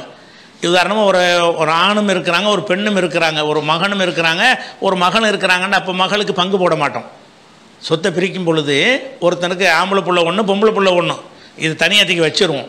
மீதி உள்ள ஆளுக்கெல்லாம் பங்கு வச்சு முடிச்சிடுவோம். முடித்ததுக்கு பிறகு என்ன மிச்சமாக இருக்குதோ அதை வந்து இந்த ஆண் வாரிசு எடுத்துக்கிறவான்ல, எடுத்துக்கொள்ளும் பொழுது அவனுடைய சகோதரியும் சேர்த்துக்கிறவான். அதில் சேர்த்து இவன் 2 அவ 1 அப்படின்னு எடுத்துக்கிடுவாங்க. அந்த கணக்கு புறம் பார்த்தீங்கன்னா உங்களுடைய அந்த இறந்து போனவருக்கு மனைவி இருக்கிறாங்கன்றா பாதி கிடச்சிரும். மனைவி இல்லாமல் யார் இருக்கிறாங்கன்னு கேட்டால் சகோதரி பிள்ளை இருக்காங்கன்னு சொல்கிறீங்க. சகோதரியில் வரமாட்டாங்க. சகோதரி இதில் வரமாட்டாங்க. ஆண் வாரிசான வரணும். மீத உள்ளதை எடுத்துக்கொள்ளக்கூடியவர் வந்து ஆணாக இருக்கணும். அப்போ சகோதரி மகன் சொல்லும்பொழுது சகோதரி ஆண் கிடையாது. மீதி உள்ளதை எடுத்துக்கொள்ளக்கூடிய வந்து மகளுடைய மகள்னு வருது. மகளுடைய மக மூத்தா போயிட்டான், மகளுடைய மகள் தான் இருக்குது. மகளுடைய மகள்ங்கிறது ஆண் வாரிசா? இல்லை, பெண் வாரிசாக வருது. அவங்களுக்கு மீதி உள்ளது கிடைக்காது. மீதி உள்ளது கிடைக்கிறவன் யாருன்னா சகோதரனுக்கு தான் வருவான். இப்போ அவன் வந்து ஆம்பளையாக இருக்கிறான். சகோதரனுக்கு கிடைக்கிறது இப்போ சகோதரன் இல்லாதனால அந்த சகோதரனுடைய பிள்ளைகளாக இருக்கக்கூடியவங்க அவங்களுக்கு கிடைக்கும். அவங்களுக்கு என்ன பிள்ளை இருக்கிறாங்க? ஒரு மகன் ஒரு சகோதரன் வழியாக 2 மகன் 1 மகள்னு போட்டிருக்கிறீங்க. அப்போ என்ன செய்யணும்? இந்த பாதி சொத்தை எடுத்து இந்த சகோதரனுடைய பிள்ளைங்க இருக்காங்கல்ல, சகோதரனுடைய இடத்துல சகோதரனுடைய மகன் வருவான். ஒரு மகன் வரும்பொழுதெல்லாம் அவனுடைய சகோதரியும் சேர்த்துக்கிடுவான். அவனுக்கு தான் மீதி உள்ளதை எடுத்துக்கிடுவான். மீதி உள்ளதை எடுத்துக்கொண்டு எப்படி எடுப்பான்னு கேட்டால் அவனுக்கும் அவன் சகோதரிக்கும் சேர்த்து அவன் 2க்கு 1 பிரித்து கொள்ளணும். அந்த கேட்டகரியில் சகோதரனுடைய மகனுக்கும் மகளுக்கும் சேர்த்து மீதி பாதி சொத்து வரும். அந்த பாதி சொத்தை இந்த 3 பேர் என்ன செய்யணும்னு கேட்டால் ஆம்பளைக்கு 2 பொம்பளைக்கு 1ங்கிற கணக்கில் பிரிச்சுக்கிறணும். அப்போ 5 பங்காக போடணும். அந்த பாதியை ஒரு பாதியை மனைவி கொடுத்துருவீங்க, மீதி உள்ள ஒரு பாதியை 5 பங்காக போட்டு ஒரு மகனுக்கு 2 பங்கு, ஒரு மகனுக்கு 2 பங்கு, ஒரு மகளுக்கு வந்து 1 பங்கு. 2 மகன் இருக்காங்க இல்லை, ஆளுக்கு 2 மீதி 1 இருக்குது, அந்த 1 மகளுக்கு. இப்படி 5 பங்காக அதை பிரிச்சிடணும். அப்போ மொத்த சொத்தை அப்படி பிரிக்கிறதா 5ஆக பிரிக்கிறதா இருந்தால் என்ன செய்யணும்னு கேட்டால் நம்ம பங்கு வைக்கிற அந்த தொகை இருக்கிற பேசிக்கான தொகை அதனுடைய அளவு அதிகரிக்கணும். ஏன்னா 2லேருந்து 2 எடுத்து பாதியை கொடுத்துட்டா பாதி தான் இருக்குது, இப்போ 2ல் பிரிக்க முடியாது. அப்போ 2ல் பிரிக்காமல் என்ன செய்யணும்னு கேட்டால் 10 பங்கு ஆக்கணும். மொத்த சொத்தை வந்து 10 பாகமாக பிரிச்சிடணும். வழங்குதா? எவ்வளோ எல்லா வீடு வாச காசு பணம் எல்லாத்தையும் மொத்தமாக டோட்டலாக கூட்டி அதை என்ன செய்யணும், 10 பாகமாக அதை வச்சிடணும். 10 பாகத்தில் வச்சு அதில் 5 பாகம் மனைவிக்கு போயிடும் பாதி, மீதி 5 இருக்கிறது. அந்த 5ல் வந்து 2 இவனுக்கு 2 இவனுக்கு 1 அவளுக்குன்னு வந்துடும். அப்போ முடிஞ்சாயிரம். அப்போ 10 பாகத்திலிருந்து தான் இந்த பங்கு பிரிக்க முடியும். கணக்குப்படி பிரிக்க நுழைஞ்சோம் என்று சொன்னால் மொத்த சொத்தை 10 பங்காக போட்டுருங்க. வழங்குதா? 15 லட்சம் இருந்துச்சின்னு சொன்னால் அதை 10 பங்காக போடுங்க. அப்போ 10 பங்காக போட்டால் 1 15,000 வரும். அப்போ அந்த மாதிரி வரும்பொழுது ஒரு 1,50,000 லட்ச ரூபா இருக்குன்னு வைங்க, 15 லட்சம் இருக்குன்னு வைங்க. அப்போ 7,50,000 லட்ச ரூபா வந்து யாருக்கு போயிடும், அவளுடைய மகளுக்கு போயிடும் பாதி.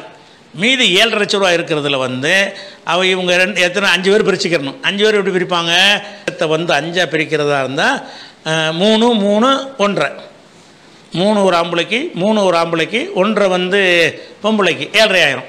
அப்போ இந்த மொத்த உங்கள் கணக்கு பிரகாரம் என்ன வரும்னு கேட்டால் மொத்த சொத்தை 10 பங்காக பிரிங்க. 10 பங்காக பிரித்து அதில் சரிபாதியை மனைவிட்ட கொடுத்துருங்க. இன்னொரு சரிபாதி எடுத்து சகோதரன் தான் ஆண் வாரிசாக இருக்குது. நெருக்கமானவன் யாருன்னு கேட்டால் சகோதரன் தான் ஆண் வாரிசு. அவனுடைய பிள்ளை அவன் இல்லாதனால அவன் பிள்ளைகளுக்கு கிடைக்கும்.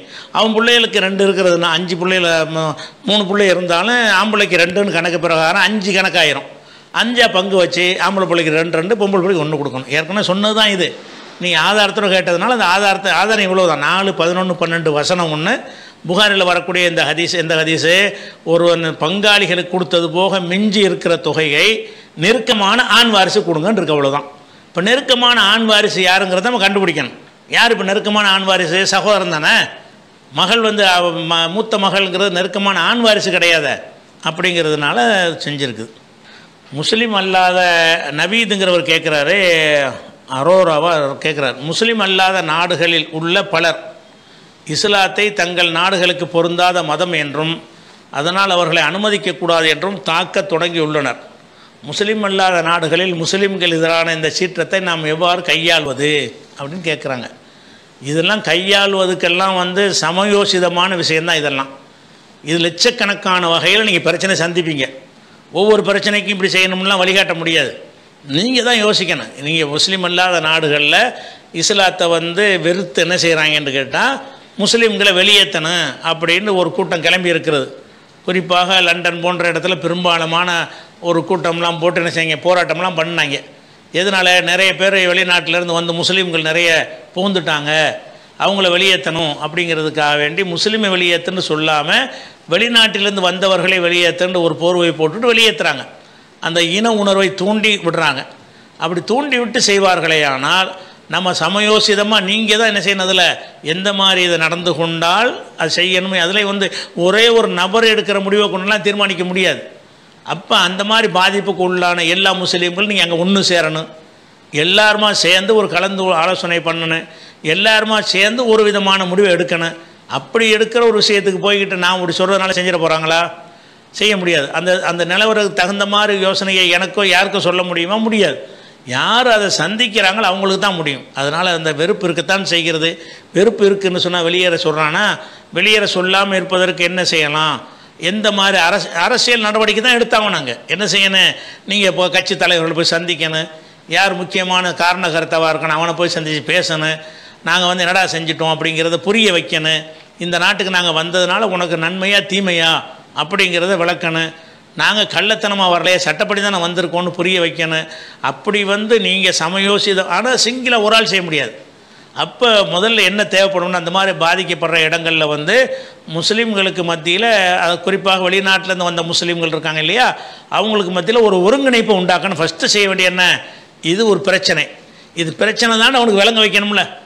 எல்லோரும் கூப்பிடுறோம், இந்த ஒரு பிரச்சனை இருக்குது, நம்ம எப்படி செய்யலாம், எல்லாம் ஒரே மாதிரியான ஒரு முடிவை நோக்கி போனாங்கன்ட்டு வைங்க, தீர்வு கிடைச்சிடும். இவன் ஒன்று சொல்ல, அவன் ஒன்று சொல்ல, அவன் ஒன்று சொல்லன்றது தான் தீர்வு கிடைக்காது. இதுக்கு அதனால் தீர்வு என்பது முதல்ல அவங்க எல்லோரும் ஒன்றுபட்டு மசோரா பண்ணது தான் முறை தீர்வு. அதுக்கு ஒன்றும் செய்ய முடியாது. அடுத்ததாக நவீதுங்கிறவர் கேட்குறாரு, அமெரிக்காவில் பெரும்பாலான மசூதிகள், அதாவது பள்ளிவாசல்கள், தங்கள் உறுப்பினர்களை மொழி அல்லது நாட்டின் பெயரால் குழுவாக்கி நிதி திரட்டுகிறார்கள். உதாரணமாக தமிழ் முஸ்லீம் குழு, உஸ்பெகிஸ்தான் முஸ்லீம் குழு போன்றவை உள்ளன. சில நேரங்களில் திரைக்கு பின்னால் எந்த குழுக்கள் அதிக பணம் சேகரிக்கின்றன என்பதில் போட்டி இருக்கும். மசூதிக்கு நிதி திரட்டுவதற்கு சரியான அணுகுமுறையா, ஒவ்வொருவரையும் அவர்களின் மொழி அல்லது நாட்டை விட முஸ்லீம்களாக கருத வேண்டும் இல்லையா அப்படின்ட்டு கேட்குறாங்க. அதாவது வசூல் பண்ணுறாங்களாம். வசூல் பண்ணும் பொழுது அந்தந்த இனத்தின் அடிப்படையில் வசூல் பண்ணுறாங்க. தமிழ் முஸ்லீம் குழு உண்டு, ஒரு சாரார் வசூல் பண்ணிகிட்ருக்குறாங்க. பாகிஸ்தான் முஸ்லீம் குழு உண்டு, ஒருத்தன் வசூல் பண்ணுவான் போல இருக்குது. உஸ்பெகிஸ்தான் முஸ்லீம் குழுன்னு சொல்லி வசூல் பண்ணுறான். அப்படி வசூல் பண்ணும் பொழுது இப்படி ஒவ்வொருத்தரும் அவங்களுடைய நிலைமைக்கு தக்கவாறு வசூல் பண்ணுறதை விட்டுட்டு எல்லோரும் முஸ்லீம்ங்கிற வகையில் வசூல் பண்ணால் நல்லா இருக்குமே அப்படிங்கிறது தான் அவருடைய கேள்வியாக இருக்கிறது. அது சரி வராது. ஏன்னு கேட்டால் அந்தந்த நிர்வாகம் தனித்தனி பள்ளிவாசல் நீங்கள் வச்சுருக்கிறீங்க. நீங்கள் தமிழ் முஸ்லீம்கள்லாம் சேர்ந்து ஒரு பள்ளிவாசலை உண்டாக்கிட்டீங்க.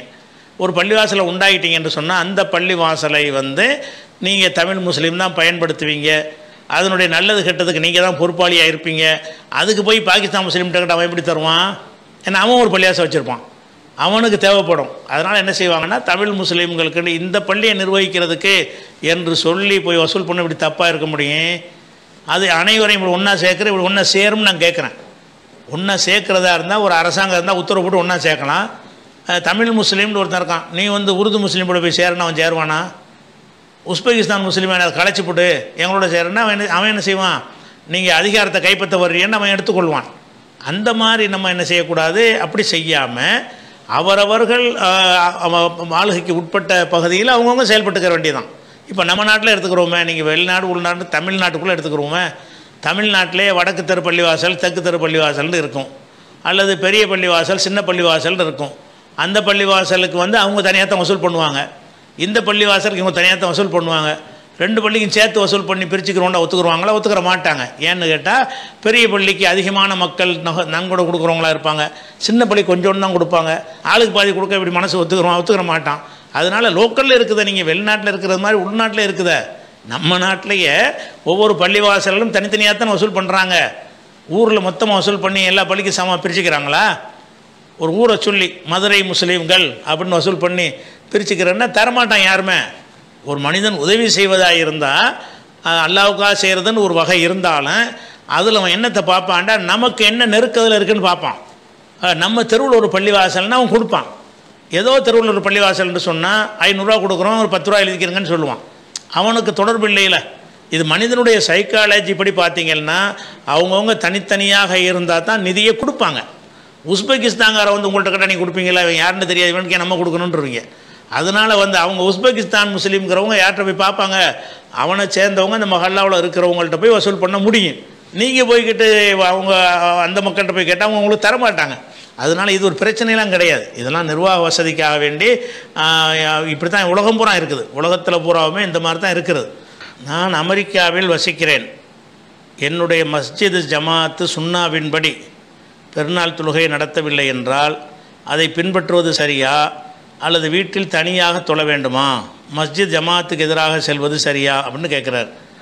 இது சம்பந்தமாக ஏற்கனவே உங்களுக்கு என்ன செஞ்சுருக்கோம்னு கேட்டால், அந்த அவங்களோட தொழுகை பெருநாள் தொழுகை செல்லுமான்னு ஒருத்தர் கேட்டிருந்தார். இதுக்கு விடை சொல்வதாக இருந்தால் இதே விஷயமாக இன்னொரு சகோதரர் ஒரு கேள்வி கேட்டிருந்தார். என்ன கேட்டிருந்தார்? ஹனஃபி மதுஹபடி தொழக்கூடிய பெருநாள் தொழுகையில் நாம் பங்கெடுத்து கொண்டால் அது செல்லுமான்னு கேட்டிருந்தார்.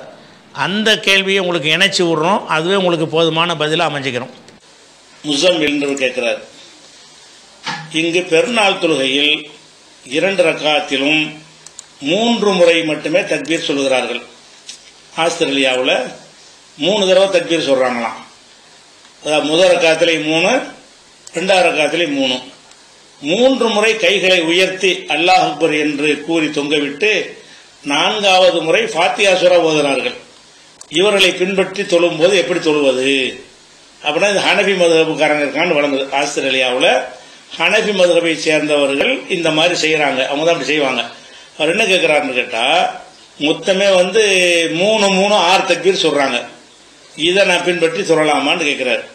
இந்த 6 தக்பீர் சொல்றாங்கல்ல, எதனால சொல்றாங்க என்று கேட்டால், ஹனஃபி மதுஹபுடைய சட்ட புஸ்தகத்தில் ஹிதாயாவில், அதனுடைய விரிவுரையாகிய இனாயாவில், இன்னும் பல நூல்களில் என்ன சொல்றாங்கன்னு கேட்டா, 3 6 தக்பீர் சொல்ல வேண்டும் என்பது இப்னு மசூத் அவர்களின் கூற்று. ஹாதா கவுலு இப்னு மசூத். இப்னு மசூத் அப்படி சொன்னார்கள். ஓஹோ கவுலுனா, அதையே நாங்களும் சொல்லுகிறோம். அப்ப இங்க 3 தக்பீர் சொல்வதற்கு ரசூலுல்லாஹ் சொன்னாங்கன்னு ஒரு ஆதாரத்தை அவங்க காட்டல. 3 முறை தக்பீர் சொல்ல வேண்டும். அந்த 3 முறை தக்பீர் சொல்ல வேண்டும் என்று நாங்கள் எதை வைத்து முடிவு செய்தோம் என்று கேட்டால், ஹாதா கவுலு இப்னு மசூத். ரிவாயத் இப்னு மசூத் இல்ல, ரசூலுல்லாஹ்ட்ட சொல்லி அறிவிக்கிறது இல்ல, அவர் சொந்த கருத்து. இப்படி இப்னு மசூத் எங்களுக்கு சொன்னாரு அப்படின்னு இருக்கிறாங்க. ஆனா ஹதீஸ்ல என்ன வருது, ரசூல் ஸல்லல்லாஹு அலைஹி வஸல்லம் அவர்கள் 2 பெருநாள் தொழுகையிலையும் முதல் ரக்காத்தில் 7 தக்பீரும் 2வது ரக்காத்தில் 5 தக்பீரும் சொன்னார்கள். ரசூலுல்லாஹ் சொன்னார்கள் என்று ஆதாரம் இருக்கிறது. நம்ம 7-5க்கு 3 சொல்றாங்கல்ல, முதல் ரக்காத்துல 3, 2வது ரக்காத்துல 3, அதுக்கு என்ன அதுக்கு ரசூலுல்லாஹ் சொன்னாங்களா, அதுக்கு ஏதாவது ஹதீஸ் இருக்கான்னு கேட்டா, அந்த மதுஹபுக்காரங்களை என்ன சொல்றாங்கன்னு கேட்டா ஹதீஸ் இல்ல, இப்னு மசூத்ங்கிற ஒரு சஹாபி இப்படி சொல்லிட்டாரு, நாங்க பின்பற்றுறோங்கிறாங்க. அப்ப நம்ம புரிய வைக்கணும். எங்க இப்னு மசூத் சொன்னார்கள் நீங்க பின்பற்றுறீங்க, நபிகள் நாயகம் முதல் ரக்காத்துல 7, 2வது ரக்காத்துல 5, 12 சொல்லி இருக்கிறாங்க. அப்ப 12 நீங்க பாதி ஆக்குறீங்க, 3 6 ஆக்குறீங்க. இது ஹதீஸுக்கு மாற்றம் அப்படிங்கறத நம்ம அவங்களுக்கு புரிய வைக்கிறது ஒரு விஷயம். 2வது, அந்த 3 தக்பீர் எப்படி ஓதுறாங்கன்னு கேட்டீங்கன்னா, அதாவது ஃபர்ஸ்ட் முதல் தக்பீர் சொல்லிடுறாங்களா, சொல்லிட்டு 3 தக்பீர் சொல்லிடுவாங்க. முதல்ல தக்பீர் தஹரீமா, தொழுகையை ஆரம்பிக்கிற தக்பீர், அதை சொல்லி முடிச்சு விட்டு ஒரு 3 தக்பீர் சொல்லுவாங்க. பிறகு சும்மா யக்ரவுல் ஃபாத்திஹா, அதுக்கப்புறம் அல்ஹம்து சூரா ஓதுவாங்க. அதுக்கப்புறம் தக்பீர் செஞ்சு ருக்குக்கு போயிடுவாங்க. அப்புறம் 2வது ரக்காத்து என்ன செய்வாங்கன்னு கேட்டா, பிற ரக்காத்து பில் கிராத்தி, கிராத்தை கொண்டு ஆரம்பித்துருவாங்க. ஆரம்பித்துட்டு சும்மா யுகப்பீர் சலாதன் பாதகா, அதுக்கு பிறகு 3 தடவை தக்பீர் சொல்வார்கள். அதாவது முதல் ரக்காத்துல தக்பீரை சொல்லிட்டு கிராத்தை ஓதுவாங்க ஹனஃபில. 2வது ரக்காத்துல கிராத்தை ஓதிட்டு அப்புறம் என்ன செய்யறாங்க, தக்பீர் சொல்லுவாங்க, அதோட ருக்குக்கு போயிடுவாங்கன்னு வருது. இப்படி ஹனஃபி கிதாபுல எழுதி வச்சிருக்கிறாங்க. இதை இப்னு மசூத் சொன்னாருங்கிறது தான் அவங்களுடைய ஆதாரமா சொல்றாங்க. இதுக்கு நமக்கு ரசூலுல்லாஹ் சொன்னதுக்கு மாத்தமா இருக்கிறது ஃபர்ஸ்ட். 2வது, எல்லா தக்பீரும் கையை உயர்த்துவாங்க. உயர்த்த வேண்டியதெல்லாம் உயர்த்த மாட்டாங்க ஹனஃபி மதுஹப்ல. ருக்குக்கு போகும்போது உயர்த்த மாட்டாங்க. எல்லா மதுஹப்காரங்களும் உயர்த்துவாங்க.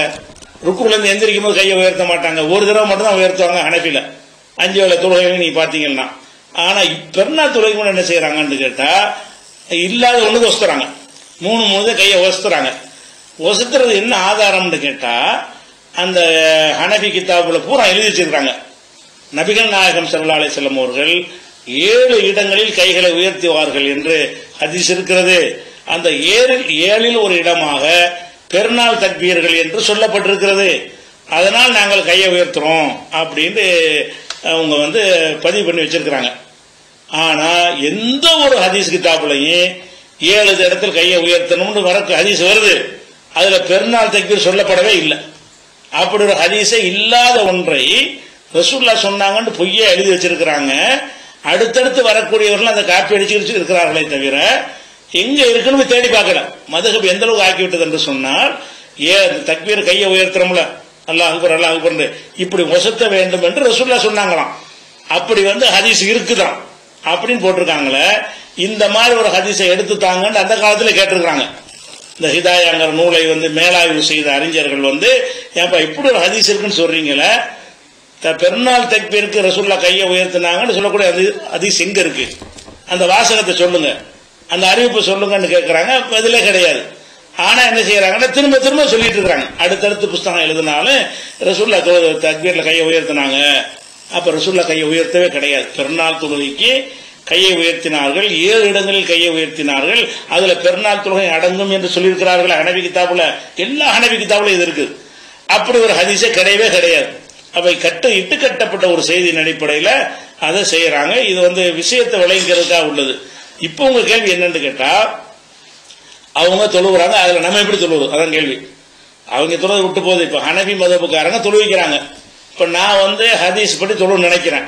ஹதீஸ் படி தொழுதால் 7-5 தக்பீர் சொல்ல வேண்டும். 7-5 தக்பீரை எப்ப சொல்லணும்னு கேட்டா, கிராத்துக்கு முந்தி தான் சொல்லணும். 7 தக்பீரையும் கிராத்துக்கு முந்தி தான் சொல்லணும். 5 தக்பீரையும் கிராத்துக்கு முந்தி தான் சொல்லணும். இவங்க என்ன செய்யறாங்கன்னு கேட்டா மாத்தி செய்யறாங்க. ஹனபி மதப்புல உள்ளவங்க முதல்ல தக்பீருக்கு அப்புறம் கிராத்து ஓதுறாங்க. 2ஆவது ரக்காத்துல கிராத்துக்கு அப்புறம் தக்பீரை சொல்றாங்க. இடத்தையும் மாத்துறாங்க, நம்பரை வேற குறைக்கிறாங்க. அப்ப இப்படி இருக்கும்போது இது எப்படி நம்ம ஃபாலோ பண்ணுவது? கையை வேற உசத்துறாங்க. இதை எப்படி ஃபாலோ பண்ணுவோம்? குழப்பம் வருதுல. குழப்பம் வருதுன்னு சொன்னா தொழுகை முறையே மாறுகிறது. வருஷத்துக்கு ஒருக்கா 2 தடவை தொழுகிறோம். அந்த தொழுகையே மாறுகிறது என்று சொன்னால் அதுல உட்கார்ந்து நீங்க போய் தக்பீர் சொல்ல முடியாது. அவர் ஓத ஆரம்பிச்சிடான்னு வைங்க, உங்களுக்கு தக்பீர் சொல்ல இயலாது. அப்படி வரக்கூடிய நேரத்தில் நீங்க அதுல சேராம நீங்க உங்க குடும்பத்தில் 3 பேர் 4 பேர் சேர்ந்து நீங்கள் இந்த பெருநாள் தொழுகை சுன்னத்துப்படி தொழுதுருங்க. அதுல போய் பின்பற்றணும் என்ன அவசியம் இருக்கு? அவர் அல்லாஹ்வுடைய ரசூலா, அதுல போய் சேரணும்னு சொல்லி அவர் ஒரு மனிதர் இமாம், அவர் ஹனபி மதஹ்புல செய்யறேங்கிறாரு. அவர் சுன்னத்து முறையில இல்ல. 7-5க்கு ஆதாரம் இருக்கு ஹதீஸ்ல. 3-3-6க்கு இப்னு மசூத் சொன்னாருன்னு ஆதாரம் காட்டுறாங்க. நமக்கு ரசூலுல்லாஹ் இப்னு மசூதா என்று பார்த்தா ரசூலுல்லாஹ் தான் பின்பற்றணும். கைகளை உயர்த்ததுக்கு ஆதாரம் இருக்குங்கிறாங்க. அப்படி ஆதாரம் இல்ல. ரசூலுல்லாஹ்வுடைய வழிமுறையில முதல் ரக்காத்திலையும் கிராத்துக்கு முந்தி தக்பீர், 2ஆவது ரக்காத்திலையும் கிராத்துக்கு முந்தி தக்பீர் ஓதி இருக்காருன்னு வருகிறது. இவங்க அந்த இடத்தையும் மாத்துகிறார்கள். இவ்வளவு குழப்பம் செய்யும் பொழுது அதில் போய் நான் எப்படி தொழுவதுன்னு கேட்காம நீங்க என்ன செய்யணும்? நீங்க உங்க குடும்பத்தார் செஞ்சுட்டு போங்க, அவ்வளவுதானே. பெருநாள் தொழுகைன்னா அப்படி ஆயிரக்கணக்கான பேர் இருக்க அவசியமா இல்ல. சுன்னத்தான முறைக்கு மாற்றமாக இருந்தால் அதை பின்பற்றும் பொழுது உங்களுக்கு சுன்னத்தை பேண முடியாது. அந்த தொழுகையுடைய முறை எல்லாம் மாறிக்கணும். அப்படி இருக்கக்கூடிய நேரத்தில் நீங்க என்ன செய்யணும்? முறைப்படி 7 தக்பீர் 5 தக்பீர் சொல்லி உங்க குடும்பத்தாரை வைத்து, உங்களுக்கு தெரிஞ்ச நண்பர்களை வைத்து, ஒருத்தர் இருந்தா போதும் உங்களோட சேர்ந்து கொள்வதற்கு. ஒருத்தரோட இருக்க மாட்டாரா? அவரோட சேர்ந்து கொண்டு இந்த பெருநாள் தொழுகை என்ன செய்யலாம்? தொழுது கொள்ளலாம். இப்னு அப்பாஸ் அவர்கள் அறிவிக்கிறார்கள். உம்மு மரியம்ங்கிற கேட்குறாங்க, தன் மனைவிக்கு மாதவிடாய் ஏற்பட்டிருக்கும் போது அவளுடன் உறவு கொண்ட கணவருக்கு 1 தீனார் அல்லது அரை தீனார் தர்மம் செய்ய வேண்டும் என்று நபி ஸல்லல்லாஹு அலைஹி வஸல்லம் கட்டளையிட்டார்கள். நசையில் குப்ராவில் உள்ள ஹதீஸ்ன்னு போட்டாங்க. இந்த ஹதீஸு சரியானதா? சில ஹதீஸ் நூலில் சஹி என்றும் சில ஹதீஸ் நூலில் லைஃப் என்றும் வந்துள்ளது.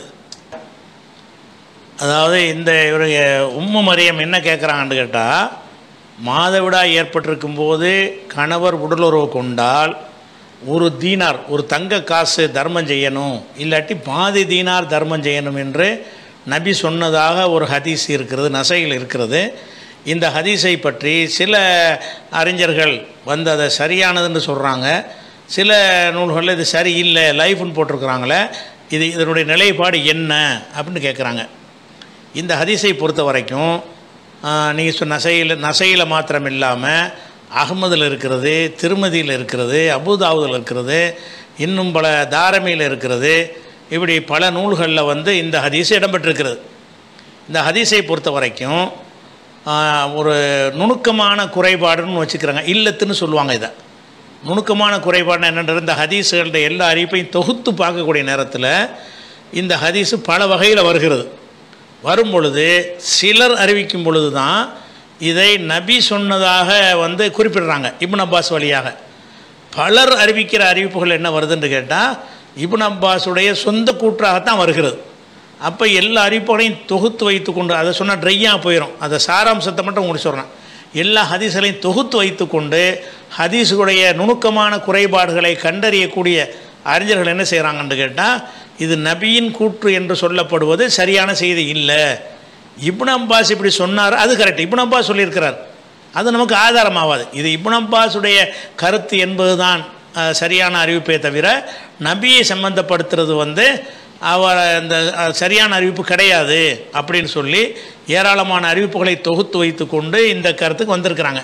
வந்து என்ன செய்கிறாங்கன்னு கேட்டால், இதில் அகமது இமாம் இஸ்ஹாக் 2 பேர் மட்டும்தான் இந்த தீனார தர்மம் செய்யணுங்கிற கருத்துக்கு இந்த ஹதீஸ் ஆதாரமாக கொண்டு சொல்லியிருக்கிறாங்க. அந்த அகமது இமாம் கூட அந்த கருத்தை மாற்றிக்கிட்டாருன்னு வேறு வருகிறது. இஸ்ஹாக்குன்னு ஒரு ஆள் மட்டும்தான் இது நபியின் கூற்று என்று நினைத்து இந்த சட்டத்தை சொல்லியிருக்கிறார். அப்படிங்கிற விஷயத்தை திருமதி கொண்டு வர்றார். என்ன சொல்கிறாருன்னு கேட்டால், இந்த இஸ்ஹாக்கு தான் இதை சொல்கிறாரு. ஆனால் இப்னுல் முபாரக் அவர்கள், அத்தா அவர்கள், சயீத் இப்னு ஜுபைர் அவர்கள், இப்ராஹிம் நகை அவர்கள், இப்னு அபி முலைக்கா ஷோபி, மக்குஹூலு ஜுஹுரி, ரபியா, ஹம்மாத் இப்னு அபி சுலைமான், காசிம் இப்னு முகமது, இப்னு சீரின், அய்யூபு சக்தியானி, சுஃபியானு சௌரி, லைத் இப்னு சஅது, மாலிக் இமாமு, அபு ஹனிஃபா இமாமு, ஷாஃபி இமாமு, இதே மாதிரி சலஃபுகளில் மிக அதிகமான முன்னோர்களில் அதிகமான அறிஞர்கள் எல்லாரும் என்ன சொல்கிறாங்கன்னு கேட்டால், லா கஃபாரத் அலைஹி, இந்த தீனார் கொடுக்கறது கிடையாது. இஸ்திக்ஃபார் மாதவிடாய் நேரத்தில் சேரக்கூடாது, நல்லா கட்டளையிட்டான், மீறிட்டான்ல, யாரெல்லாம் மன்னிச்சிரு என்று தௌபா செய்வது தான் அதுக்குரிய பரிகாரம். இம்புட்டு பேர் அதை நபி கூற்றாக ஏற்றுக்கிறல. அந்த ஹதீஸை ஆய்வு செஞ்சவங்க இது நபியின் கூற்றுங்கிறத ஏற்றுக்கொள்ள முடியாதுங்கிற காரணத்தினால எல்லாரும் என்ன சொல்கிறாங்கன்னு கேட்டால், இதுக்கு தர்மம்லாம் செய்ய தேவையில்லை, இஸ்ஹாக்குங்கிற ஒரு ஆள் தான் அவர் தர்மம் செய்யணுங்கிறார், நபியின் கூற்றாக கருதி இருக்கிறார் ஹதீஸை ஆய்வு செஞ்சதில். அஹ்மது இமாம் அதை 2 விதமாக சொன்னதாக வந்துடுது. பாக்கி உள்ள இமாம்களாக இருந்தாலும் சரி, அந்த காலத்தில் வாழ்ந்த அறிஞர்களாக இருந்தாலும் சரி, எல்லாருமே லா கஃபாரத் அலைஹி, அதுக்கு இந்த கஃபார பரிகாரங்கிற பேச்சு கிடையாது. ஏன்னா பரிகாரத்தை சொல்லக்கூடியது மௌகூஃப் இப்னு அப்பாஸின் கூற்றாகத்தான் இருக்கிறது, நபியின் கூற்று என்பது சரியான அறிவிப்பு இல்லைன்னு சொல்லிட்ட காரணத்தினால இது நம்ம சட்டமாக ஏற்றுக்கொள்ள முடியாது. ஆனால் இப்னு அப்பாஸ் அப்படி சொல்லியிருக்கிறார் என்பது சரி, ஆனால் அது நமக்கு ஆதாரமாகாது, அதை நினைக்கணும். அடுத்து, ஒரு விலங்கு முழு வளர்ச்சியடைந்த விலங்கை பெற்றெடுப்பதை போன்று எல்லா குழந்தைகளுமே இயற்கை மார்க்கத்திலேயே பிறக்கின்றன. விலங்குகள் அங்கக்குறைவுடன் பிறப்பதை நீங்கள் பார்த்திருக்கிறீர்களா என்று நபி ஸல்லல்லாஹு அலைஹி வஸல்லம் கூறினார்கள். எனது சந்தேகம், விலங்குகள் அங்கக்குறையுடன் பிறக்கத்தானே செய்கிறது, அங்கக்குறைவு என்றால் உடல் ஊனமாக இருப்பது தானே அப்படின்னு சொல்லி ஆயிஷாங்கிறவங்க கேட்குறாங்க. அதாவது ஒரு ஹதீஸை பற்றி கேட்குறாங்க. என்ன கேட்குறாங்கன்னு கேட்டால், எல்லா குழந்தைகளுமே இயற்கை மார்க்கத்தில் பிறக்கிறது, அவங்களுடைய பெற்றோர்கள் தான் யூதர்களாக நசராணிகளாக நெருப்பு வணங்கிகளாக மாற்றிடுறாங்க அப்படின்னு ரசூலுல்லாஹ் சொல்லிட்டாங்க. சொல்லிட்டு என்ன செய்கிறாங்கன்னு கேட்டால், ஒரு விலங்கு இருக்க கால்நடை இருக்கிற ஆடு மாடு மாதிரி கால்நடைகள், இந்த கால்நடைகள் ஒரு கால்நடையை பெற்றெடுக்கிறது. அப்படி பெற்றெடுக்கும் பொழுது அதில் இந்த காதை வெட்டி விட்டுருப்பாங்கள்ல, பிராணிகளுக்கு காதை அப்படி வெட்டி விட்ருவாங்க. அப்படி வெட்டப்பட்ட ஒரு காது வெட்டப்பட்ட ஒரு பிராணியை நீங்கள் பார்க்குறீங்களா? பெறும்போது அப்படி இருக்குதா? பின்னாடி தானே வெட்டுறாங்க அப்படின்னு ரசூலுல்லாஹ் சொல்கிறாங்க. இந்த ஹதீஸை தமிழாக்கம் செஞ்சவங்க என்ன செய்கிறாங்கன்னு கேட்டால், இந்த கருத்து வராமல் அங்கக்குறைவுன்னு போட்டிருக்கிறாங்க. விலங்குகள் எப்படி அங்கக்குறைவு இல்லாமல் பெற்றெடுக்கிறதோ அந்த மாதிரி தான் ஒவ்வொரு தாய் தந்தையரும் பிள்ளையை பெற்றெடுக்கிறாங்க, பிந்தி தான் அதை மாற்றிடுறாங்க அப்படின்ற அந்த ஹதீஸை சொல்லும் பொழுது அங்கக்குறைவுங்கிற வார்த்தையை போட்டு மொழிபெயர்த்திருக்கிறாங்க. கால்நடைகள் அதனுடைய குட்டிகளை அங்கக்குறைவாக பெற்றெடுப்பது இல்லை, நல்லபடியாக தான் பெற்றெடுக்கிறது, பின்னாடி தான் அதை மாற்றிடுறாங்க. அந்த மாதிரி தான் மனிதர்களும் ரசூலுல்லாஹ் சொன்னதாக இந்த ஹதீஸுடைய கருத்தாக போட்டிருக்கிறாங்க. ஆனால் அந்த ஹதீஸுடைய வாசகத்தில் அங்கக்குறைவுங்கிற அர்த்தம் செய்யக்கூடிய ஒரு பொதுவான சொல் அங்கே வரல. என்ன வார்த்தை வருதுன்னா, ஹல் தராபியா ஜெத் ஆண்டு வருது. இப்படி காது அறுத்து விட்ருப்பாங்கல்ல, கால்நடைகள்லாம் பார்த்தா காது அறுக்கப்பட்டதாகவே இருக்கும். எதுக்காக வேண்டினா, ஒரு கடவுளின் பேரால் ஒரு நேர்ச்சையை பண்ணி காதை வெட்டி விட்ருவாங்க. அது குர்ஆன்லேயும் சொல்லப்பட்டிருக்கிறது. ஃபலை பத்தி குன்னு ஆதானல் அண்ணாமி, கால்நடையுடைய காதுகளை வெட்டி விடுகிறார்கள்னு நல்லா சொல்லி காட்டுறான்ல. அதைத்தான் ரசூலுல்லாஹ் சொல்கிறாங்க. இந்த காது வெட்டி இந்த கண்டுக்குட்டிலாம் நீங்கள் பார்க்குறீங்களே, பிறக்கும்போது அப்படி இருந்துச்சா? பின்னாடி தானே வெட்டினாங்க, அந்த மாதிரி தாங்கிறாங்க. இதில் ஊனமே இல்லாமல் தான் கால்நடைகள் புள்ள பெறுதுங்கிற மாதிரி அந்த மொழிபெயர்ப்பு அப்படி போட்டிருக்கிறாங்க. அப்படி இல்லை, நீங்கள் பார்க்கக்கூடிய காது அறுக்கப்பட்டதாக நீங்கள் பார்க்கக்கூடிய அந்த கால்நடைகள் பிறக்கும்போதே காது அறுக்கப்பட்ட மாதிரி பிறந்துச்சா? பின்னாடி மாற்றினானாம், பின்னாடி தான் மாற்றினான். அந்த மாதிரி தான் எல்லா பிள்ளைகளும் நல்ல பிள்ளைகளாக தான் பிறக்கிறது. அவங்க பெற்றோர்கள் தான் அது சொன்ன போதனையின் மூலமாக யஹூதியாக நசரானியாக மஜூசியாக மாற்றிடுறாங்க. அப்படிங்கும்போது இந்த ஹதீஸுடைய சரியான மொழிபெயர்ப்பு வச்சு பார்த்தீங்கன்னா இதில் குழப்பம் வராது. ஆனால் மொழிபெயர்த்தவங்க என்ன செய்கிறாங்கன்னா, கால்நடைகள் அங்க குறைவு இல்லாமல் பிறக்கிறதுங்கிறாங்க. அங்க குறைவு இல்லாமல் பிறக்குது. எத்தனையோ ஊனமுற்ற குட்டிகள்லாம் பிறக்கிறது இல்லையா? பிறக்கிற குட்டிகளில் ஒரு கண்ணு போன குட்டி இருக்கும், ஒரு கால் இல்லாத குட்டி இருக்கும். கன்று குட்டிகள் பல வகையில் இருக்கத்தானே செய்யுது. எந்த பிராணியாக இருந்தாலும் மனிதன் எப்படி பல குறைபாடு உள்ளவனாக பிறக்கிறானோ அதே மாதிரியான ரேஷியோவில் எல்லா கால்நடைகள்லேருந்து பிறக்கக்கூடியதும் அந்த குட்டியில் பல ஊனமுற்ற குட்டியெல்லாம் பிறக்கத்தான் செய்யுது. அப்போ அதை ரசூலுல்லாஹ் சொல்லவே இல்லை. அவங்க சொன்னதெல்லாம் என்னன்னு கேட்டால், அன்றைய அரபு சமுதாயத்தில் காதை வெட்டி விட்டுருப்பாங்க, இப்படி கிழிச்சு விட்டுருவாங்க. இப்படி நீங்கள் பார்க்குறீங்களே, எந்த குட்டியா எந்த கன்றாவது எந்த மாடாவது எந்த ஆடாவது எந்த ஒட்டகமாவது இப்படி கண்ணுக்குட்டி போட்டு நீங்கள் பார்த்துருக்குறீங்களா? இதை வெட்டினது பின்னாடி தானே வெட்டியிருக்கிறான். இந்த காதை போய் 2 அறுத்து விட்டது யார்? மனுஷன் தானே செய்கிறான். அப்போ நல்லா இருந்த காதை எப்படி அறுத்து விட்டாங்களோ, பிறக்கும்போது நல்லதாக தான் பிறக்கிறது, காது அறுபடாமல். காதை அறுத்து விட்றாங்கன்னு சொன்னால் அது பின்னாடி செய்கிற ஒரு வேலை. அந்த மாதிரி தான் எல்லா முஃமின்களும் இஸ்லாமிய அடிப்படையில், எல்லா மனிதனும் இஸ்லாமிய அடிப்படையில் தான் பிறக்கிறாங்க, பெற்றோர் மாற்றிடுறாங்க அப்படின்னு சொல்கிறாங்க. சரி, அடுத்து என்ன கேட்குறாங்கன்னா, ஒரு பெண் இஷா தொழுகைக்கு நறுமணம் பூசிக்கொண்டு பள்ளிவாசலுக்கு வரக்கூடாது என்று ஹதீஸ் உள்ளது. இது இஷா தொழுகைக்கு மட்டுமா அல்லது அனைத்து தொழுகைக்குமா? பின்வரும் ஹதீஸ் அனைத்து தொழுகைக்கும் பொருந்துமாறு உள்ளது அப்படின்னு கேட்குறாங்க. அந்த ஹதீஸ் என்னன்னு கேட்டால், ஒரு பெண் மனம் பூசி அதை மக்கள் நுகரும் வகையில் அவர்களை கடந்து செல்வாளேயானால் அவள் ஒரு விபச்சாரியாவாள் என்று முஸ்னத் அஹ்மதில் நம்பர்லாம் போட்டிருக்கிறாங்க. அப்போ இன்னொரு ஹதீஸ், ஒரு பெண் நறுமணம் பூசி மஸ்ஜிதுக்கு செல்வாளேயானால் அவள் பெருந்தொடக்கு குளிப்பது போன்று குளிக்கும் வரை அவளின் தொழுகை ஒப்புக்கொள்ளப்படாது என்று நபி ஸல்லல்லாஹு அலைஹி வஸல்லம் கூறினார்கள். இன்னொரு ஹதீஸை போட்டிருக்கிறாங்க, நறுமண புகையை பயன்படுத்தி எந்த பெண்ணும் கடைசி தொழுகையான இஷா தொழுகையில் கலந்து கொள்ள வேண்டாம்னு வருது. அப்போ சில ஹதீஸுகளில் நறுமணம் பூசிக்கொண்டு இஷா தொழுகைக்கு வர வேண்டாம்னு இருக்கிறது. சில ஹதீஸில் பொதுவாகவே பூசிட்டு வரக்கூடாதுன்னு இருக்கிறது. அப்போ இதில் எது சரி அப்படின்னு கேட்குறாங்க. அதாவது அதில் ஒவ்வொன்றா பார்க்கணும். முதல்ல ஒருத்தர் நறுமணம் பூசிட்டான்னு சொன்னால் அவள் தொழுகை எல்லாம் ஏற்றுக்கிற மாட்டான். எது வரைக்கும் ஏற்றுக்கிற மாட்டான்னு கேட்டால், கடமையான குளிப்பு இருக்குல்ல, அந்த குளிப்பு குளிக்கிற மாதிரி அவள் குளித்து அந்த வாசத்தை கம்ப்ளீட்டாக நீக்கிற வரைக்கும் அவளுடைய தொழுகை ஏற்றுக்கொள்ளப்படாது அப்படிங்கிற கருத்துப்பட ஒரு ஹதீஸ் முஸ்னத் அஹ்மதில் இருக்கிறது. அந்த ஹதீஸு கேட்குறீங்க. அந்த ஹதீஸை பொறுத்த வரைக்கும் ஆசிம் இப்னு உபைதுல்லாஹ் இப்னு ஆசிம் இப்னு உமர் இப்னுல் ஹத்தாப் என்ற ஒரு அறிவிப்பாளர் அறிவிக்கிறார். இவர் பலவீனமான ஒரு ஆள். இந்த ஹதீஸ் சரியில்லை. அதாவது நறுமணம் பூசித்தாலேயானால் அவள் குளித்தால்தான் அவளுடைய தொழுகை ஏற்றுக்கொள்ளப்படும், இல்லாட்டி தொழுகை ஏற்றுக்கொள்ளப்படாதுன்ற கருத்தில் உள்ள ஹதீஸர்கள் அஹ்மதில் வருது. அதில் அந்த ஆசிம் என்கிற பலவீனமானவர் அறிவிக்கிறதுனால அதை நம்ம எடுத்துக்கொள்ள முடியாது. அதே மாதிரி அறவே நறுமணம் பூசக்கூடாதுன்ற கருத்து இருக்குல்ல, அந்த கருத்தில் உள்ள ஹதீஸ் முஸ்லீமில் வருகிறது. இதா ஷஹீதத்து எஹ்தா குன்னல் மஸ்ஜித, உங்களில் ஒரு பெண் பள்ளிவாசலுக்கு வருவாளேயானால் பலா தமச தீபன், அவள் நறுமணத்தை தொட வேண்டாம், பள்ளிவாசலுக்கு வர்றதா இருந்தால் நறுமணத்தை தொட வேண்டாம் அப்படின்னு பொதுவாக தடுக்கிற ஒரு ஹதீஸு முஸ்லீமில் இருக்கிறது. அதே மாதிரி இதே அறிவிப்பாளர் இதே ஜெயினப்புங்கிறவங்க அறிவிக்கிறாங்க. ஒரு ஹதீஸில் பள்ளிவாசலுக்கு வர வேண்டாம், பள்ளிவாசலுக்கு வந்தால் நறுமணம் பூச வேண்டாம்னு பொதுவாக வருகிறது. இதே ஹதீஸில் இதே விஷயத்தை இதே அறிவிப்பாளர் அறிவித்த ஹதீஸ் இதே முஸ்லீமில் ஒரு ஹதீஸுக்கு முன்னாடி வருகிறது. ஜெயினபு தான் அறிவிக்கிறாங்க.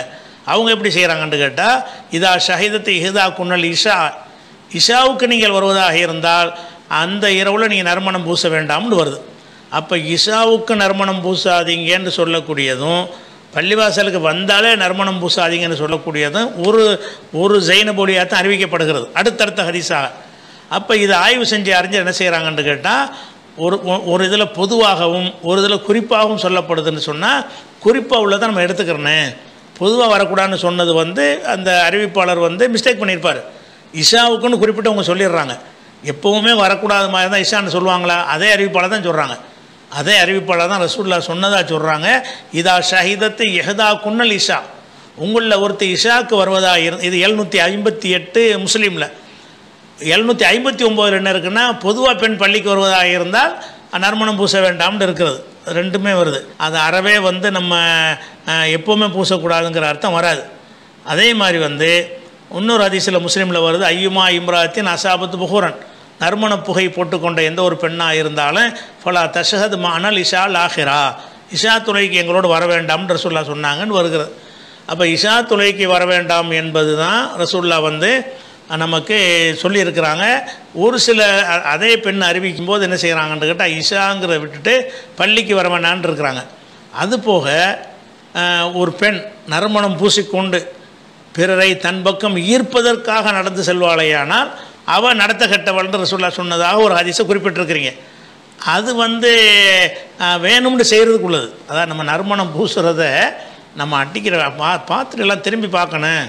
நம்ம நறுமணம் பூசிக்கிட்டு போகிறதை என்ன செய்யணும், ஆண்கள்லாம் திரும்பி பார்க்கணும் என்பதற்கு பூசுகிறாங்கல்ல, அவங்கள சொன்ன வாசம். நறுமணத்தில் மைல்டான நறுமணம் இருக்கிறது, ஆளை அடித்து தூக்குற நறுமணம் இருக்கிறது. பெண்கள் நறுமணம் பூசுகிறதா இருந்தால் அவங்க எந்த நறுமணம் பூசிக்கொள்ளலாம், லேசான நறுமணத்தை பூசிக்கொள்ளலாம். இஷா தொழுகைக்கு மட்டும் பூசக்கூடாது. ஆனால் இன்னொரு நறுமணம் இருக்கிறது. நறுமணம் பூசுவதனுடைய நறுமணத்துடைய தரமும் அதனுடைய நோக்கமும் என்னவாக இருக்குன்னு கேட்டால், மற்றவங்க நம்மளை பார்க்கணும், நம்மளை நோக்கி ஈர்க்கப்படணும் அப்படிங்கிறதுக்காக அவங்க நறுமணம் பூசுவார்களே. ஆனால் அவங்க அறவே வரக்கூடாது. ரசூலுல்லாஹ்வுடைய காலத்திலேயே பெண்கள் நறுமணம் ஆண்கள் நறுமணம்னு வகைப்படுத்தி வச்சுருக்கிறாங்க. எப்படிலாம் வர்றாங்கன்னா, ரசூலுல்லாஹ் சொல்கிறாங்க, நீங்கள் ஜும்மாவுக்கு வரும்போது என்ன செய்யுங்க, நறுமணம் பூசிட்டு வாங்க. நறுமணம் உங்கள்கிட்ட இல்லை என்று சொன்னால் ஒலோ மின் தீபில் மரத்தி, பெண்களுடைய நறுமணத்தையாவது பூசிக்கிட்டு வாங்க அப்படின்னு ரசூலுல்லாஹ் சொன்னாங்கங்கிற ஒரு ஹதீஸு முஸ்லீமில் 1537வது ஹதீஸில் இருக்கிறது. இப்போ நறுமணம் என்பதை இது சம்மந்தமாக நீங்கள் கேட்டதை வகை வகையாக பிரிக்கணும். முதல்ல நறுமணம் பூசிக்கிட்டு அறவே வரக்கூடாதுன்னு சொல்கிறாங்கல்ல, அந்த ஹதீஸ் எடுத்து பார்த்தீங்கன்னு சொன்னால் அது பொதுவாக சொல்லப்படலை. எப்படி சொல்லப்படுறது, பிறரை தன் பக்கம் ஈர்ப்பதற்காக பூசிக்கொண்டு சென்றால் அது எப்பவும் பூசக்கூடாது தானே. அதாவது இவன் தொழுகைக்கு போகிறது, பள்ளியாசலுக்கு போகிறவங்களுக்கு அந்த எண்ணம் இருக்காது. பிறரை ஈர்ப்பதற்கு பூசிக்கிட்டு போகிறது, அந்த நறுமணம் எப்படி இருக்கும், பிறரை ஈர்ப்பதற்கு தகுந்தவாறு ஒரு நறுமணமாக இருக்கும்.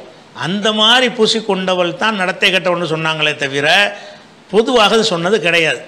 அப்போ நறுமணம் என்பது ரசூலுல்லாஹ்வுடைய காலத்தில் ஆண்களுக்கு தனியாக பெண்களுக்கு தனியாக இருந்திருக்கிறதுக்கு என்ன ஆதாரம்னு கேட்டால், ஆண்கள் பள்ளிவாசலுக்கு வரும்போது ஜும்மாவுக்கு நறுமணம் பூசிக்கிட்டு வரணும்னு ரசூலுல்லாஹ் சொல்கிறாங்க. அப்படி சொல்லும்போது என்ன சொல்கிறாங்கன்னு கேட்டால், நறுமணம் வீட்டில் இல்லை என்று சொன்னால் ஒலோமின் தீபில் மரத்தி, பெண்கள் பயன்படுத்துகிற நறுமணத்தையாவது பூசிக்கிட்டு வாங்கங்கிறாங்க. அப்போ பெண்கள் கொஞ்சம் மைல்டான ஒரு நறுமணத்தை பூசுவாங்கன்னு விளங்குகிறது. அதை பூசிக்கிட்டு போனாங்கன்னா ஊரெல்லாம் கூப்பிடாது. அது மைல்டான அந்த புகை புகை, நறுமண புகை, சாம்பிராணி புகை மாதிரி தலையை விரித்து போட்டு என்ன செய்வாங்க, அந்த புகையை அப்படி ஏற்றிக்கிடுவாங்க. முடியெல்லாம் வாசமாக போயிடும். அது கிட்ட நின்று அதை வாசம் அடிக்கும், தூரமாக இருந்தால் அடிக்காது. அப்போ கிட்ட வந்தால் வாசம் தரக்கூடியதாகவும் தூரமாக இருந்தால் அடிக்காததாகவும் தான் பெண்களுடைய நறுமணம்ன்று அந்த காலத்தில் இருந்திருக்குது. அந்த நறுமணங்களை பூசுறதுக்கு இரவில் மட்டும் நீங்கள் பூசிட்டு வராதிங்க, பள்ளிவாசலுக்கு வராதிங்க. இரவு நறுமணம் பூசிட்டு இரவில் வீட்டில் தவிர்த்துட்டு போங்க, பள்ளிவாசல் கட்டாயம் கிடையாது தானே. அடுத்ததாக நவீதுங்கிறவர் கேட்குறாரு, ஷாஃபிக்கும் ஹனஃபிக்கும் இடையிலான அசர் தொழுகை நேர வேறுபாடுகள் சுன்னாவின்படி எது சரியானது, எதை பின்பற்ற வேண்டும் அப்படின்னு கேட்குறாரு. பொதுவாக எல்லா தொழுகைகளுமே ஷாஃபி ஹனஃபி எல்லாமே ஒரே மாதிரி தான் இருக்குது. அசர தொழுகையை பொறுத்த வரைக்கும் ஷாஃபிகளுடைய அசர் நேரம் என்பது தான் எல்லாருடைய நேரமும். அதாவது அஹ்ல ஹதீஸு, தௌஹீதுகள், சலபுகள் எல்லாருமே ஷாஃபி நேரத்தை தான் ஏற்றுக்கிட்டு இருக்கிறாங்க. ஹனஃபி நேரம்ங்கிறது கொஞ்சம் லேட்டாக தொழுகிறாங்க. அது உதாரணத்துக்கு சொல்வதாக இருந்தால், இன்றைய தேதிக்கு நீங்கள் லோஹர் அசர் நேரம் என்ன அப்படின்னு பார்த்தீங்கன்னு சொன்னால், சென்னையில் இன்றைய தேதிக்கு அசர் நேரம் 3:15 வந்துடுது, 3:15 அசர் வந்துடுது. அதே நேரத்தில் ஹனஃபி அசர்னு நீங்கள் தேடி பார்த்தீங்கன்னு சொன்னால் 4:05 வருது, 50 நிமிஷம் தள்ளி வருது. அதாவது ஷாஃபியுடைய அசர் நேரம் 50 நிமிடம் கழித்த பிறகு தான் ஹனஃபியுடைய அசர் நேரம் வருது. அதாவது 4:05 வச்சுருக்கிறாங்க. இப்போ 4:05 3:15 வித்தியாசம் எவ்வளோ, 50 நிமிஷம். இப்போ வந்து நீங்கள் 4 மணிக்கு ஒருத்தர் அசர் தொழுதாருன்னு சொன்னால் ஹனஃபியை தவிர மற்ற எல்லாருக்கும் அது செல்லுபடியாகும். ஹனஃபி மதுபுக்காரங்க கருத்து பிரகாரம் அசர் உரிய நேரத்தில் அவன் தொழுவலை அப்படின்ட்டு நேரம் வர முந்தி தொழுதுட்டான்னு அவங்க சொல்லிடுவாங்க. அப்போ இந்த ஹனஃபிகள் மாத்திரம்தான் இந்த அசர் தொழுகை சம்பந்தமாக இந்த அதாவது லேட் ஆக்கி வச்சுருக்குறாங்கல்ல அதை சொல்கிறாங்க. அவங்களுக்கு ஆதாரம் இருக்கான்னு பார்த்தா அதாவது சாதாரண சிந்தனை உள்ளவங்க கூட ஏற்றுக்கொள்ள முடியாத விஷயத்தை தான் ஆதாரமாக காட்டுறாங்க. ஹனஃபி மதுஹபுக்கு ஆதாரம் கிடையாது. மற்ற எல்லாருடைய கருத்து பிரகாரம் உதாரணத்துக்கு சொல்வதாக இருந்தால் இப்னு ஹஜர் அவர்கள் என்ன செய்கிறாங்கன்னா ஒரு சொல்லை எடுத்து காட்டுறாங்க. என்ன காட்டுறாருன்னு கேட்டால் இந்த அசர் நேரம்தான் இப்போ நம்ம 3 வச்சுக்கிறோம்ல அந்த நேரம்தான் மாலிகி ஷாஃபி ஹம்பலி அது மாத்திரம் இல்லாமல் ஹனஃபி மதுஹபுல இமாம் அபு யூசுஃப் இருக்கார்ல அவர், ஹனஃபி மதுஹபுல முகமது 3வது இடத்துல உள்ளவர். ஹனஃபி மதுஹபுல அபு ஹனிஃபாவுக்கு அடுத்து அபு யூசுஃப்னு சொல்லுவாங்க, அபு யூசுஃபுக்கு அடுத்து முகமதும்பாங்க. அந்த 2 பேரும் கூட என்ன சொல்கிறாங்கன்னு கேட்டால் இந்த 3 அசருங்கிறோம்ல அதைத்தான் அவங்களும் சொல்கிறாங்க. அதே மாதிரி வந்து தஹாவிங்கிற ஒரு முக்கியமான ஒரு ஹனஃபி அறிஞர் அவரும் அதைத்தான் சொல்லுகிறார். அதே மாதிரி வந்து அபு ஹனிஃபா குர்துபிங்கிறவர் சொல்கிறாரு இந்த விஷயத்தில் அனைவரும் சேர்ந்து அபு ஹனிஃபாவுக்கு எதிராக நிற்கிறாங்க. எந்த அளவுக்கு என்ன ஹத்த அசஹாபுகு அவருடைய அசஹாபுகள் அவருடைய மாணவர்கள் வரைக்கும் என்ன செய்கிறாங்கன்னா அபு ஹனிஃபா சொல்லக்கூடியது சரியில்லைங்கிறாங்க ஹனஃபிகளை. அப்போ இல்லை அப்படி அது மட்டும் சரியாக இருந்துச்சின்னு சொன்னால் அவர் கருத்தை வலுவேற்றும் விதமாக வாதங்கள் அவங்க எடுத்து வச்சுருப்பாங்க. யாருமே அபு ஹனிஃபாவுக்கு சப்போர்ட்டாக வைக்கலை. அபு ஹனிஃபாவுடைய நேரடி மாணவர்களே அபு ஹனிஃபாவுடைய கருத்தை நிராகரிச்சிட்டாங்க அசர் வக்தில். அப்போ அசர் வக்தில் என்ன அடிப்படைன்னு வச்சுருக்கோம்னா அந்த காலத்தில் கடிகாரம்லாம் கிடையாது. கடிகாரத்தை வச்சுக்கிட்டு நேரத்தை சொல்ல இயலாது. எதை வச்சு சொல்லுவாங்கன்னா நிழலை வச்சு தான் அந்த தொழுகை நேரங்களை வந்து அந்த காலத்தில் கணிப்பாங்க. ரசூலுல்லாஹ்வுடைய காலத்தில் எப்படி கணிப்பாங்கன்னு கேட்டால் இப்போ லொஹர் நேரம்னு வச்சுக்கிறோங்க. லொஹர் நேரம்னு சொன்னால் சூரியன் வந்து கிழக்க உதிக்குது. கிழக்க உதிக்கும்போது ஒரு குச்சியை நட்டி வச்சிங்கன்னு வைங்க, அந்த குச்சியுடைய நிழல் வந்து மேற்கே இருக்கும். அப்படி தானே இருக்கும். இல்லை நீங்களும் நிற்கிறேன்னு வைங்களேன், நீங்கள் இப்படி நின்றீங்கன்னு சொன்னால் கிழக்க சூரியன் உதிச்சா உங்கள் நிழல் வந்து எதிர் திசையில் தான் படும், மேற்கே இருக்குமா. அப்போ நீங்கள் நிற்கிறீங்க, அப்படியே சூரியன் கொஞ்சம் கொஞ்சமாக ஒசந்துக்கிட்டே வருது. வர வர என்ன செய்யும்னா அந்த நிழலுடைய நீளம் குறைஞ்சிக்கிட்டே வரும். நீளமாக இருந்த நிழல் என்ன ஆகும், உயரம் வர வர வர வர வர வர இங்கே வரும்போது நிழல் அற்ற நிலை வரும். நிழல் அற்ற நிலை என்று சொன்னால் அதாவது அந்த சூரியன் சுழற்சியுடைய அந்த அந்த ஓட பாதை இருக்குல்ல அதுக்கு நேராக உள்ள ஊர்களில் நிழலே இல்லாத நிலை வரும். இந்தியா போன்று நம்ம நாட்டெலாம் வந்து அந்த பாதையை விட்டு கொஞ்சம் விலகி இருக்கிறோம். அதனால கொஞ்சம் அந்த அளவுக்கு கொஞ்சம் நிழல் இருக்கும், முழுசாக நிழல் இல்லாமல் போகாது. உச்சிக்கு வரும்போது கொஞ்சோண்டு நிழல் நம்ம ஊருக்கெல்லாம் இருக்கும். அதை கழிச்சுவிட்டு என்ன செய்யணும்னு கேட்டால் அந்த ஒரு பொருளுடைய அந்த அந்த உச்சிக்கு வந்த நிழல் இருக்குல்ல அது வந்து கிழக்க இருந்த நிழல் மேற்க நோக்கி மாறிடுச்சின்னு சொன்னால் லோகர் வந்துருச்சுன்னு அர்த்தம். அதாவது இப்போ இப்படி போய் கிழக்க நிழல் அதாவது கிழக்க உதிக்குதா, கிழக்க சூரியன் இருக்கிறது, நிழல் மேற்கே இருக்கிறது. இப்படி நவண்டுக்கிட்டே வந்து இப்படி வந்தோன்னு நினச்சி இந்த நிழல் இங்கிட்டு மாறி உள்ள ஆரம்பிச்சிடும். எப்போ வந்து இந்த பக்கம் இருந்த நிழல் இந்த பக்கத்துக்கு வர ஆரம்பிக்கிறதோ அந்த வினாடியிலே லொஹர் ஆரம்பிச்சிருது. இது லொஹருடைய நேரம், அதாவது ஆரம்ப நேரம். அப்போ லொஹருடைய முடிவு நேரம் என்ன அப்படின்னு சொன்னால் இந்த நிழல் வந்து இப்படியே கூடிக்கிட்டே போகும். சூரியன் இப்படி போக போக என்ன செய்யும், நிழல் கொஞ்சம் பெருசாகிக்கிட்டே வரும். பெருசாகிக்கிட்டு வரும் பொழுது ஒரு பொருளுடைய நிழல் வந்து அந்த பொருளுடைய உயரத்துக்கு வரும் என்று சொன்னால் அந்த நேரம் வர்றது தான் லொஹருடைய முடிவு. அதாவது ஒரு 5 அடி ஒரு குச்சியை நட்டி வச்சிங்க என்று சொன்னால் அதனுடைய நிழலும் 5 அடி வரணும். 1 அடி குச்சியை நட்டி வச்சிங்க என்று சொன்னால் ஸ்கேல் வச்சிங்க என்று சொன்னால் அந்த 1 அடி ஸ்கேலுக்கு வந்து 5 அடி 1 அடி நிழல் வரணும். ஒரு ஜானுக்கு ஒரு ஜான் நிழல், ஒரு மூலத்துக்கு ஒரு மூல நிழல். அப்போ அந்த அளவுக்கு அந்த வரும்போது சூரியன் சாஞ்சிக்கிட்டே வருது. சூரியன் இப்படி போக போக போக போக என்ன செய்யும், நிழலுடைய அளவு கூடிக்கிட்டே வரும். அந்த ஒரு மூலம் வந்துருச்சுன்னு வைங்க, ஒரு பொருளுக்கு வந்து அதே அளவு நிழல் வந்துருச்சுன்னு சொன்னால் அதோட லொஹர் முடிஞ்சு அசர் ஆரம்பமாச்சு. ஆனால் ஹனஃபியில் என்ன செய்கிறாங்கன்னு கேட்டால் இந்த ஒரு பொருளுடைய நிழல் வந்து 2 மடங்கு வரணும். ஒரு மூலம் குச்சியை நட்டிங்க என்று சொன்னால் அந்த நிழல் வந்து 2 மூலத்துக்கு வரணும். அப்படி வந்தால் தான் அசர் வக்து வருதுன்னு அவங்க ஹனஃபிகளுடைய கருத்து. அதனால தான் 50 நிமிஷம் வித்தியாசம் வருது. அதாவது இந்த நிழல் வந்து இது ஒரு முழம், இதை இப்படி நட்டி வச்சுட்டீங்க. அப்போ மேற்க நிழல் இருக்குது, எப்படி வருது? ஒரு முழத்துக்கு ஒரு முழம் நிழல் இருக்குன்னு சொன்னால் அது வரைக்கும் லொஹர் நேரம் இருக்குது. ஒரு முழத்தை அடைஞ்சிருச்சுன்னு சொன்னால் அங்கேருந்து அசர் ஆகிடுது. அசர் எது வரைக்கும் என்றால் இது 2 பங்கு வர்ற வரைக்கும் அசர், சூரியன் மறைகிற வரைக்கும் அசர் அப்படின்னு வச்சுருக்குறோம். ஹனஃபி என்ன செய்கிறாங்கன்னு கேட்டால் அசர் நேரமே எப்போ ஆரம்பிக்குதான் ஒரு பொருளுடைய நிழல் அது மாதிரி 2 மணி எப்போ அது முடியுதுன்னு வருது அந்த இடத்த போட்டு ஆரம்பிக்குதுங்கிறாங்க. அதனால தான் என்ன ஆகுதுன்னு கேட்டால் நமக்கு 3:15 அசர் வருதுன்னு சொன்னால் அபு ஹனீஃபாவுடைய கருத்து பிரகாரம் 4:05 வருது இன்றைக்கி தேதிக்கு. ஒவ்வொரு நாள்லேயும் ஒரு 50 நிமிஷம் 60 நிமிஷம் 49 45 நிமிஷம் டிஃப்ரெண்ட் வந்துக்கிட்டு இருக்கும் காலத்துக்கு தகுந்தவாறு. அப்போ இதுக்கு அடிப்படை என்னன்னு கேட்டால் இந்த தொழுகை நேரத்தை பற்றி சொல்லக்கூடிய ஹதீஸுகளில் எப்படி வருதுன்னு பார்த்திங்கன்னா, அதாவது ஜிப்ரீல் அலைஹிஸ்ஸலாம் அவர்கள் வந்து மேராஜில் போயிட்டு தொழுகை கடமையான உடனே 5 வக்து தொழுவணும்ல, அந்த நேரத்தை ரசூலுல்லாவுக்கு வந்து அவங்களுக்கு கணிக்க தெரியலை. அல்லாஹ் என்ன செய்கிறான்னா அந்த நேரத்தை கற்றுக் கொடுக்குறான். எப்படி கற்றுக் கொடுக்குறான்னு கேட்டால் ஜிப்ரீல் வர்றார் நேரத்தை கற்றுக் கொடுக்குறதுக்காக வேண்டி. ஜிப்ரீல் எப்படி வர்றாருன்னா 2 நாள் அடுத்தடுத்து தொடர்ச்சியாக வர்றாரு. 1ஆம் தேதிக்கு 2ஆம் தேதிக்கு வர்றாரு, அல்ல வெள்ளிக்கிழமைக்கு சனிக்கிழமைக்கு வர்றாரு, இப்படி வச்சுக்கிறங்களேன். 2 நாள் வர்றார். 2 நாள் வரும்போது என்ன செய்கிறாருன்னு கேட்டால் முதல் நாள் வந்து தொழுகையின் ஆரம்ப நேரத்தில் வர்றார் ஒவ்வொரு தொழுகைக்கும். 2ஆவது நாள் வந்து அந்த தொழுகையுடைய கடைசி நேரத்தில் வர்றார். அதாவது முதல் நாள் வந்து லொஹருடைய ஆரம்ப நேரத்தில் வந்து லொஹரை தொழுதுறாரு. 2ஆவது நாள் வந்து லொஹர் முடிய போகிற நேரம் இருக்குல்ல, அப்போ வந்து லொஹரை தொழுகிறார். தொழுது சொல்கிறாரு அதுக்கு நடுவில் உள்ளது எல்லாம் லொஹர் நேரம். நேற்று தொழுதானே அந்த நேரத்துக்கு இன்னைக்கு தொழுதானே இந்த நேரத்துக்கு இடைப்பட்ட நேரங்கள் வந்து லொஹருடைய நேரம். 12:15 3:15 வரைக்கும் நீ லொஹரை தொழுதுக்க. அது மாதிரி அசருக்கு வர்றாரு. அசருக்கு வந்து எப்போ வர்றாரு? முதல் நாள் வர்றாரு, ஒரு பொருளுடைய நிழல் 1 மடங்கு வரும்போது வர்றாரு. அப்போ லொஹர் முடிஞ்சிருதுல. ஒரு பொருளுடைய நிழல் முதல் நாள் வர்றாரு, அப்போ வந்து தொழுதுட்டார். அடுத்த நாள் என்ன செய்கிறாருன்னா லேட்டாக வர்றாரு அசர் தொழுகையை காட்டுறதுக்காக வேண்டி. எப்படி வர்றாருன்னு கேட்டால் ஒரு பொருளுடைய நிழல் அது போன்ற 2 மடங்கு வரும்போது வர்றாரு.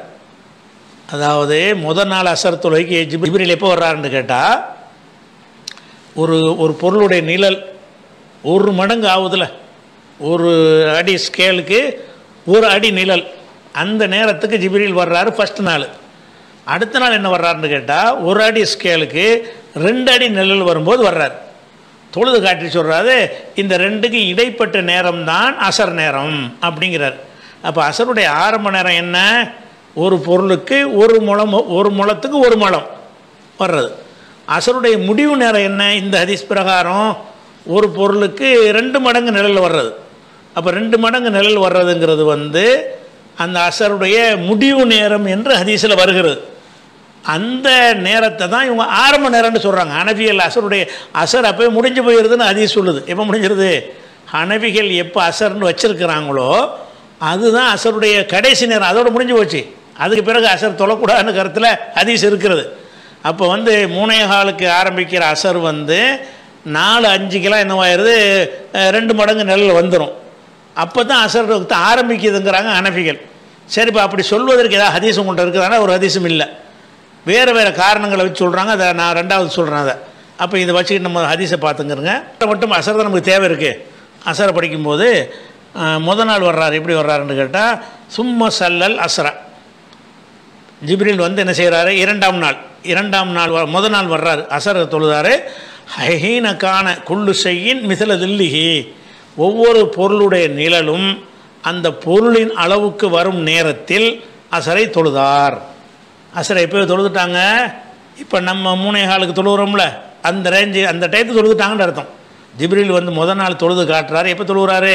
ஒரு பொருளுடைய நிழல் அதே அளவுக்கு வரும்ல, அந்த நேரம் என்பது நம்ம நாட்டுக்கு சென்னை கணக்கில் 3:15 வரும். 3:15 ஒரு குச்சியை நட்டி வச்சேன்னு சொன்னால் 1 ஜான் குச்சி வச்சா 1 ஜான் நிழல் இருக்கும். 1 முழம் குச்சி நட்டினீங்கன்னா 1 முழம் நிழல் இருக்கும் 3:15. அந்த ஒவ்வொரு ஊருக்கும் டைம் வித்தியாசப்படும். அப்படி வந்து அவர் அசர் தொழுதார்னு வருது. அப்போ அசர் நேரத்துடைய ஆரம்ப நேரம் என்னென்னு தெரிஞ்சு போச்சுல. இது எப்படி அவங்க மறுப்பாங்க? இதுக்கு என்ன பதில் அவங்கள்ட்ட இருக்குது? ஒரு பதிலும் கிடையாது. இதுக்கு பதிலாக கிடையாது. தெளிவான ஹதீஸ் இருக்குது. ஒரு பொருளுடைய நிழல் அதே அளவுக்கு வந்துட்ட உடனே அசர் வந்துருச்சு.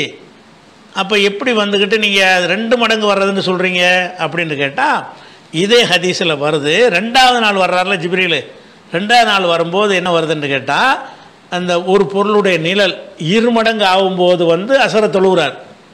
தொழுதுட்டு என்ன சொல்கிறாருன்னு கேட்டால், இதுக்கு அதுக்கு நடுவில் உள்ளதும் அசருங்கிறார். இதுக்கு பிந்தி அசருன்னு சொல்லலை. 2 மடங்கு ஆயிடுச்சுன்னு பாருங்கள். 2 மடங்கு ஆச்சுன்னு சொன்னால் அசரு முடிந்து விட்டதுன்றாரு. அப்போ ஒரு பொருளுடைய நிழல் 1 மடங்கு ஆகுறதுக்கும் ஒரு பொருளுடைய நிழல் 2 மடங்கு ஆவதற்கும் இடைப்பட்ட நேரம்தான் அசரு அப்படின்னு சொல்கிறாரு. இந்த கருத்துப்புற ஹதீஸ் பிரகாரம் ஒரு பொருளுடைய நிழல் 2 மடங்கு ஆனவுடனே அசர் வக்து முடிந்து விட்டதுன்னு ஆயிடுச்சு. ஆரம்பிக்குதுன்னு வரவே இல்லை, முடிஞ்சிருச்சு. ஆனாலும் வேறு சில ஹதீஸுகளில் சூரியன் மறைகிற வரைக்கும் தொழலாம்னு ஹதீஸ் இருக்கிறதுனால அது வந்து அனுமதிக்கப்பட்ட டைம், இது சிறந்த டைம் என்று அறிஞர்கள் என்ன செய்கிறாங்க, எல்லா ஆதாரத்தையும் ஒருங்கிணைத்து ஒரு கருத்துக்கு வர்றாங்க. கரெக்டாக இருக்கிறது. அதாவது நீங்கள் அசர் தொழுவதா இருந்தால் ஹனஃபி அசர்னு சொல்கிறாங்களே, அந்த நேரத்துக்கு முந்தைய தொழுது விடுங்க. அந்த நேரம் முடிகிற நேரம். அதுக்கு பிறகு யார் தொழலாம்னு கேட்டால், யார் லேட் ஆகிட்டாங்களோ, தூங்கிட்டாங்களோ, ஒரு கவனக்குறைவாக இருந்துட்டாங்களோ, மறந்துட்டாங்களோ, அந்த மாதிரி ஆளுக்கு என்ன செய்யலான்னு கேட்டால், சூரியன் மறைகிற வரைக்கும் கூட அசர் நீடிக்கிறது. இப்போ 2 அசர் ஹதீஸில் வருது. ஒன்று வந்து சூரியன் மறைகிற வரைக்கும் அசர் இருக்குன்னு வருகிறது. ஒன்றில் என்ன வருதுன்னு கேட்டால், ஒரு பொருளுடைய நிழல் அது போன்று 2 மடங்குன்ற ஹதீஸும் இருக்கிறது. அப்போ 2 மடங்கோடு அந்த அசர் முடியுது என்ற ஹதீஸை நம்ம ஏற்றுக்கொள்ளணும். சூரியன் மறைகிற வரைக்கும் அசர் முடியுதுங்கிறதை நம்ம ஏற்றுக்கொள்ளணுமா இருந்தால் எப்படி ஏற்றுக்கொள்வது? இது வந்து சிறந்தது, அது அனுமதிக்கப்பட்டதுன்னு வச்சுக்கிறணும். இப்போ இதெல்லாம் எங்கே வருதுன்னு கேட்டால், திருமதியில் இந்த ஹதீஸ் வருகிறது. அதே மாதிரி வந்து நசையில் வருது, தாரகுத்தினில் வருது, ஹாக்கிமில் வருது, பைஹக்கியில் வருது, அகமதில் வருகிறது. இதில் எல்லாம் என்ன செய்கிறது, இந்த நான் சொன்ன இந்த 2 தடவை தொழுது காட்டினாங்கல்ல அந்த விஷயங்கள்லாம் வருகிறது. அப்போ இதில் வந்து ஹனஃபிகள் அபுதாவுதில் வருகிறது. அது மாதிரி வந்து இன்னும் நிறைய நூல்களில் வருகிறது. இப்போ எல்லாத்துலையும் என்ன செய்கிறோம்னு கேட்டால், ஒரு பொருளுடைய நிழல் 1 மடங்கு வந்த உடனேயே ரசூலுல்லாஹ் ஜிப்ரீல் அசரை தொழுது காட்டிட்டார்ல, காட்டிட்டு என்ன சொன்னார், இதிலேருந்து அசர் ஆரம்பிக்குதுன்ட்டார்ல, அதுவும் இல்லைங்கிறீங்க. ஹனஃபியாக்கள் இதுக்கு இந்த ஹதீஸுக்கு என்ன பதில் இருக்குது? அவங்கள்ட்ட பதில் கிடையாது. ஹதீஸு தெளிவாக இருக்குது, பதில் சொல்ல முடியலைன்ற ஒன்று தான். ஹனஃபியில் உள்ள அபு யூசுஃபும் வந்து அபு ஹனீஃபாவுக்கு எதிராக மாறுறாரு, முகமது இமாமு மாறுறாரு, தஹாவிங்கிறவர் மாறுறாரு. ஹனஃபியில் உள்ள முக்கியமான அறிஞர்கள் எல்லாருமே இது அபு ஹனீஃபாவுடைய சரியில்லை, பதில் இல்லை, தெல்ல தெளிவான ஆதாரத்தில் வந்து அசருடைய வக்து வந்து தெல்ல தெளிவான ஆதாரத்தை கொண்டு வந்து விட்டது. ஒரு பொருளுடைய நிழல் அதே அளவுக்கு வருவது தான் அசரு, அதை இல்லை அதுக்கு வரலேங்கிறார் ஹனஃபி. அபு ஹனீஃபா இமாம் என்ன செய்கிறாரு, அது வரலேன்னு சொல்லி போடுறார். சரி, அப்போ உங்களுக்கு என்ன தாப்பா நீங்கள் ஆதாரம் வச்சுக்கிறீங்க அப்படின்னு கேட்டால், ஒரு ஆதாரம் சொல்கிறாங்க. என்ன ஆதாரம்னு கேட்டால், அது தொழுகை நேரத்தை பற்றி சொல்லக்கூடிய ஒரு ஹதீஸே கிடையாது. இருந்தாலும் சமாளித்து பார்ப்பமேண்டு சொல்லக்கூடிய விளக்கம் தான். யார் கொடுக்குறாருன்னு கேட்டால், காசானின்னு ஒரு ஆள் இருக்கார். அவர் வந்து ஹனஃபியில் முக்கியமான ஒரு பெரிய ஒரு அறிஞர். அவர் பதாயிங்கிற பேரில் ஒரு நூல் எழுதியிருக்கிறார். அதுதான் ஹனஃபிகள் வந்து ஆதாரமாக எடுத்து காட்டுவாங்க. மற்ற துர்ருல் முக்தார் அந்த கிதாபாக இருந்தால் கூட இதிலேருந்து எடுத்து காட்டுவாங்க. அப்படிப்பட்ட ஒரு கிதாபு எது, பதாயு சனாயிப்பாங்க. அதில் அது எழுதினவர் வந்து காசானின்ட்டு ஒரு ஆள். அவர் என்ன செய்கிறாருன்னு கேட்டால், ஒரு ஹதீஸை போட்டு எங்களுடைய ஆதாரம்னு காட்டுறாரு, ஹனஃபிக்கு ஆதாரம்னு காட்டுறாரு. அந்த ஆதாரமாக நீங்களே சிந்திங்க, அது ஆதாரமாக இருக்கா விளக்கண்ணையாக இருக்காண்டு. என்ன ஆதாரம்னு கேட்டால், இது புகாரியில் வரக்கூடிய ஹதீஸ், ஆதாரபூர்வமான ஹதீஸு. அந்த ஹதீஸில் அவங்க சொல்கிற கருத்து இல்லை, அதான் பிரச்சனை. 557வது ஹதீஸில் வருகிறது. அதாவது ரசூல் ஸல்லல்லாஹு அலைஹி வஸல்லம் வந்து ஒரு உதாரணம் காட்டுறாங்க. எப்படி உதாரணம் காட்டுறாங்கன்னு கேட்டால், ஏற்கனவே பல சமுதாய மக்கள்லாம் சென்றுட்டாங்க, நீங்கள் வந்து கடைசி சமுதாயமாக இருக்கிறீங்க, முகமதுடைய சமுதாயமாகிய நீங்கள் வந்து கடைசி சமுதாயமாக இருக்கிறீங்க. அதுக்கு வந்து நான் உதாரணம் சொல்கிறேன். எதுன்னு கேட்டால், ஒருத்தன்ட்ட வந்து வேலை வாங்குகிறோம், ஒருத்தன்ட்ட என்ன செய்கிறோம், வேலை வாங்குகிறோம். எதுலேருந்து வேலை வாங்குகிறோம்னு கேட்டால் அது சொல்கிறாங்க. அதாவது தௌராத்து இஞ்சில் தௌராத்து கொடுக்கப்பட்டவங்களுக்கு வந்து காலையில் எல்லாம் வந்து வேலையை கொடுக்குறான். எது வரைக்கும் கொடுக்குறான்னு கேட்டால், நண்பகல் வரைக்கும் வேலை கொடுக்குறான். ஒரு ஆளுக்கு வந்து வேலை கொடுக்குறான், எல்லோரும் வேலை கொடுக்குறான் மத்தியானம் வரைக்கும். மத்தியானம் நமக்கு முடியலைன்றாங்க. சரின்னு நல்லா என்ன செய்கிறான், சரி போதும் உங்களுக்கு ஒரு கீராத்து உங்களுக்கு கூலி வாங்கிக்கிறங்கன்னு நல்லா சொல்லிடுறான். அதுக்கடுத்து இஞ்சியல்காரங்க இருக்காங்கல்ல, அவங்களுக்கு எல்லாம் வேலை கொடுக்குறான். சூரியன் உச்சிக்கு வந்ததுலேருந்து அசர் வரைக்கும்னு வேலை கொடுக்குறான். அவங்க அசர் வரைக்கும் வேலை செஞ்சாங்க, அவங்க டயர்டாகிட்டாங்க, நீங்கள் ஒரு கூலியை வாங்கிக்கிறங்கன்றான். அதுக்கடுத்து அசர்லேருந்து மகரிப் வரைக்கும் வேலை செய்யக்கூடியவர் நம்ம சமுதாயம் இருக்கிறோம். 3 சமுதாயத்துக்கு ரசூலுல்லாஹ் உதாரணம் காட்டுறாங்க. நம்ம சமுதாயத்துக்கு வந்து கம்மியான நேரத்தில் தான் நம்ம இருக்கிறோம், அசர் டு மகரிபு. இந்த நேரத்தில் வேலை செஞ்சவங்க 2 கூலி எல்லாம் தந்துடுறான். அப்போ இவங்கெல்லாம் கேட்குறாங்களாம், தௌராத் இஞ்சில்காரங்கெல்லாம் அல்லாட்ட கேட்குறாங்க, எல்லாம் அவங்களோட நாங்கள் நிறைய அமல் செஞ்சுருக்கிறோமே, அவங்களுக்கு ஏன் 2 எங்களுக்கு ஏன் 1 அப்படின்னு கேட்குறாங்களாம். அப்போ எல்லாம் என்ன செய்யணும், உங்களுக்குள்ளே நான் குறைச்சேனா அவனுக்கு 10 கூட கொடுப்பேன், உனக்கு பேசின கூலி ஒரு கிராத்து கொடுத்தனா இல்லையா அப்படின்னு நல்லா சொல்லிடுவான்னு ஒரு ஹதீஸ் வருது. அப்போ என்ன செய்கிறாங்கன்னு கேட்டால், அந்த காசானிக்கிறவர் சொல்கிறாரு, அதாவது நம்ம வந்து கம்மியாக அவங்க என்ன வார்த்தையை பயன்படுத்துவாங்கன்னு கேட்டால், நகனுக்குன்னா அக்ஸர் அமலன், நாங்கள் தானே நிறைய அமல் செஞ்சுருக்கிறோம், எங்களுக்கு ஏன் ஒரு கிராத்து கொடுக்குற, இவங்க வந்து அசர்லேருந்து மகரிப் வரைக்கும் கொஞ்சோன்னு வேலை செஞ்சுருக்கிறாங்க, அப்போ வந்து நாங்கள் வந்து ரொம்ப நேரத்துக்கு வேலை செஞ்சுருக்கிறோம், அப்போ எங்களுக்கு ஒரு கிராத்து அவங்களுக்கு 2 கிராத்தான்னு கேள்வி கேட்பாங்களாம். ஹதீஸில் இருக்குது, அந்த இருக்குது. அதுலேருந்து இவர் சட்டம் எப்படி எடுக்கிறாருன்னு கேட்டால், அதான் முத்தத்தல் அசரி, அசருடைய நேரம் என்பது அக்ஸர் மின் முத்தத்தில் லுஹரி, லுஹர் நேரத்தை விட சுருக்கமானது, லுஹருக்கு இருக்கிற நேரத்தை விட அசருடைய நேரம் வந்து கம்மியானதாக இருக்கிறது என்பது இதிலிருந்து விளங்குதுன்னு சொல்கிறாங்க. எப்படி விளங்குதான், அவன் வேலை செய்கிறான்ல, லுஹரில் இருந்து அசர் அதாவது சூரியன் உச்சிக்கு வந்ததில் இருந்து அவன் வந்து வர்ற வரைக்கும் வேலை செய்கிறான். அதுக்கு அடுத்தது வந்து அசர் வரைக்கும் ஒரு சாரார் வேலை செய்கிறாங்க. நம்ம வந்து அசருக்கு பிந்தி வேலை செய்கிறோம் அப்படின்னு பார்க்கும் பொழுது, நமக்கு அசர் நேரம் ஒரு 4.25 அளவுக்கு இருந்தால் தான் அசர் நேரம் கம்மியாக இருக்கும். அதாவது நம்ம அசர் டு மகரிப் உள்ள நேரம் கம்மியாக இருக்கும். நீங்கள் 3 மணிக்கே நீங்கள் வந்து அசர் தொழுதுட்டீங்கன்னு சொன்னால் மகரிப் வரைக்கும் உள்ள நேரம் ஜாஸ்தியாக போயிடும்ல. 6 மணிக்கு சூரியன் மறையுதுன்னு வைங்க, 3லேருந்து 6 வரைக்கும் பார்த்தீங்கன்னு சொன்னால் 3 ஹவர் இருக்குது, 4லேருந்து 6 வரைக்கும் பார்த்தீங்கன்னா 2 ஹவர் இருக்குது.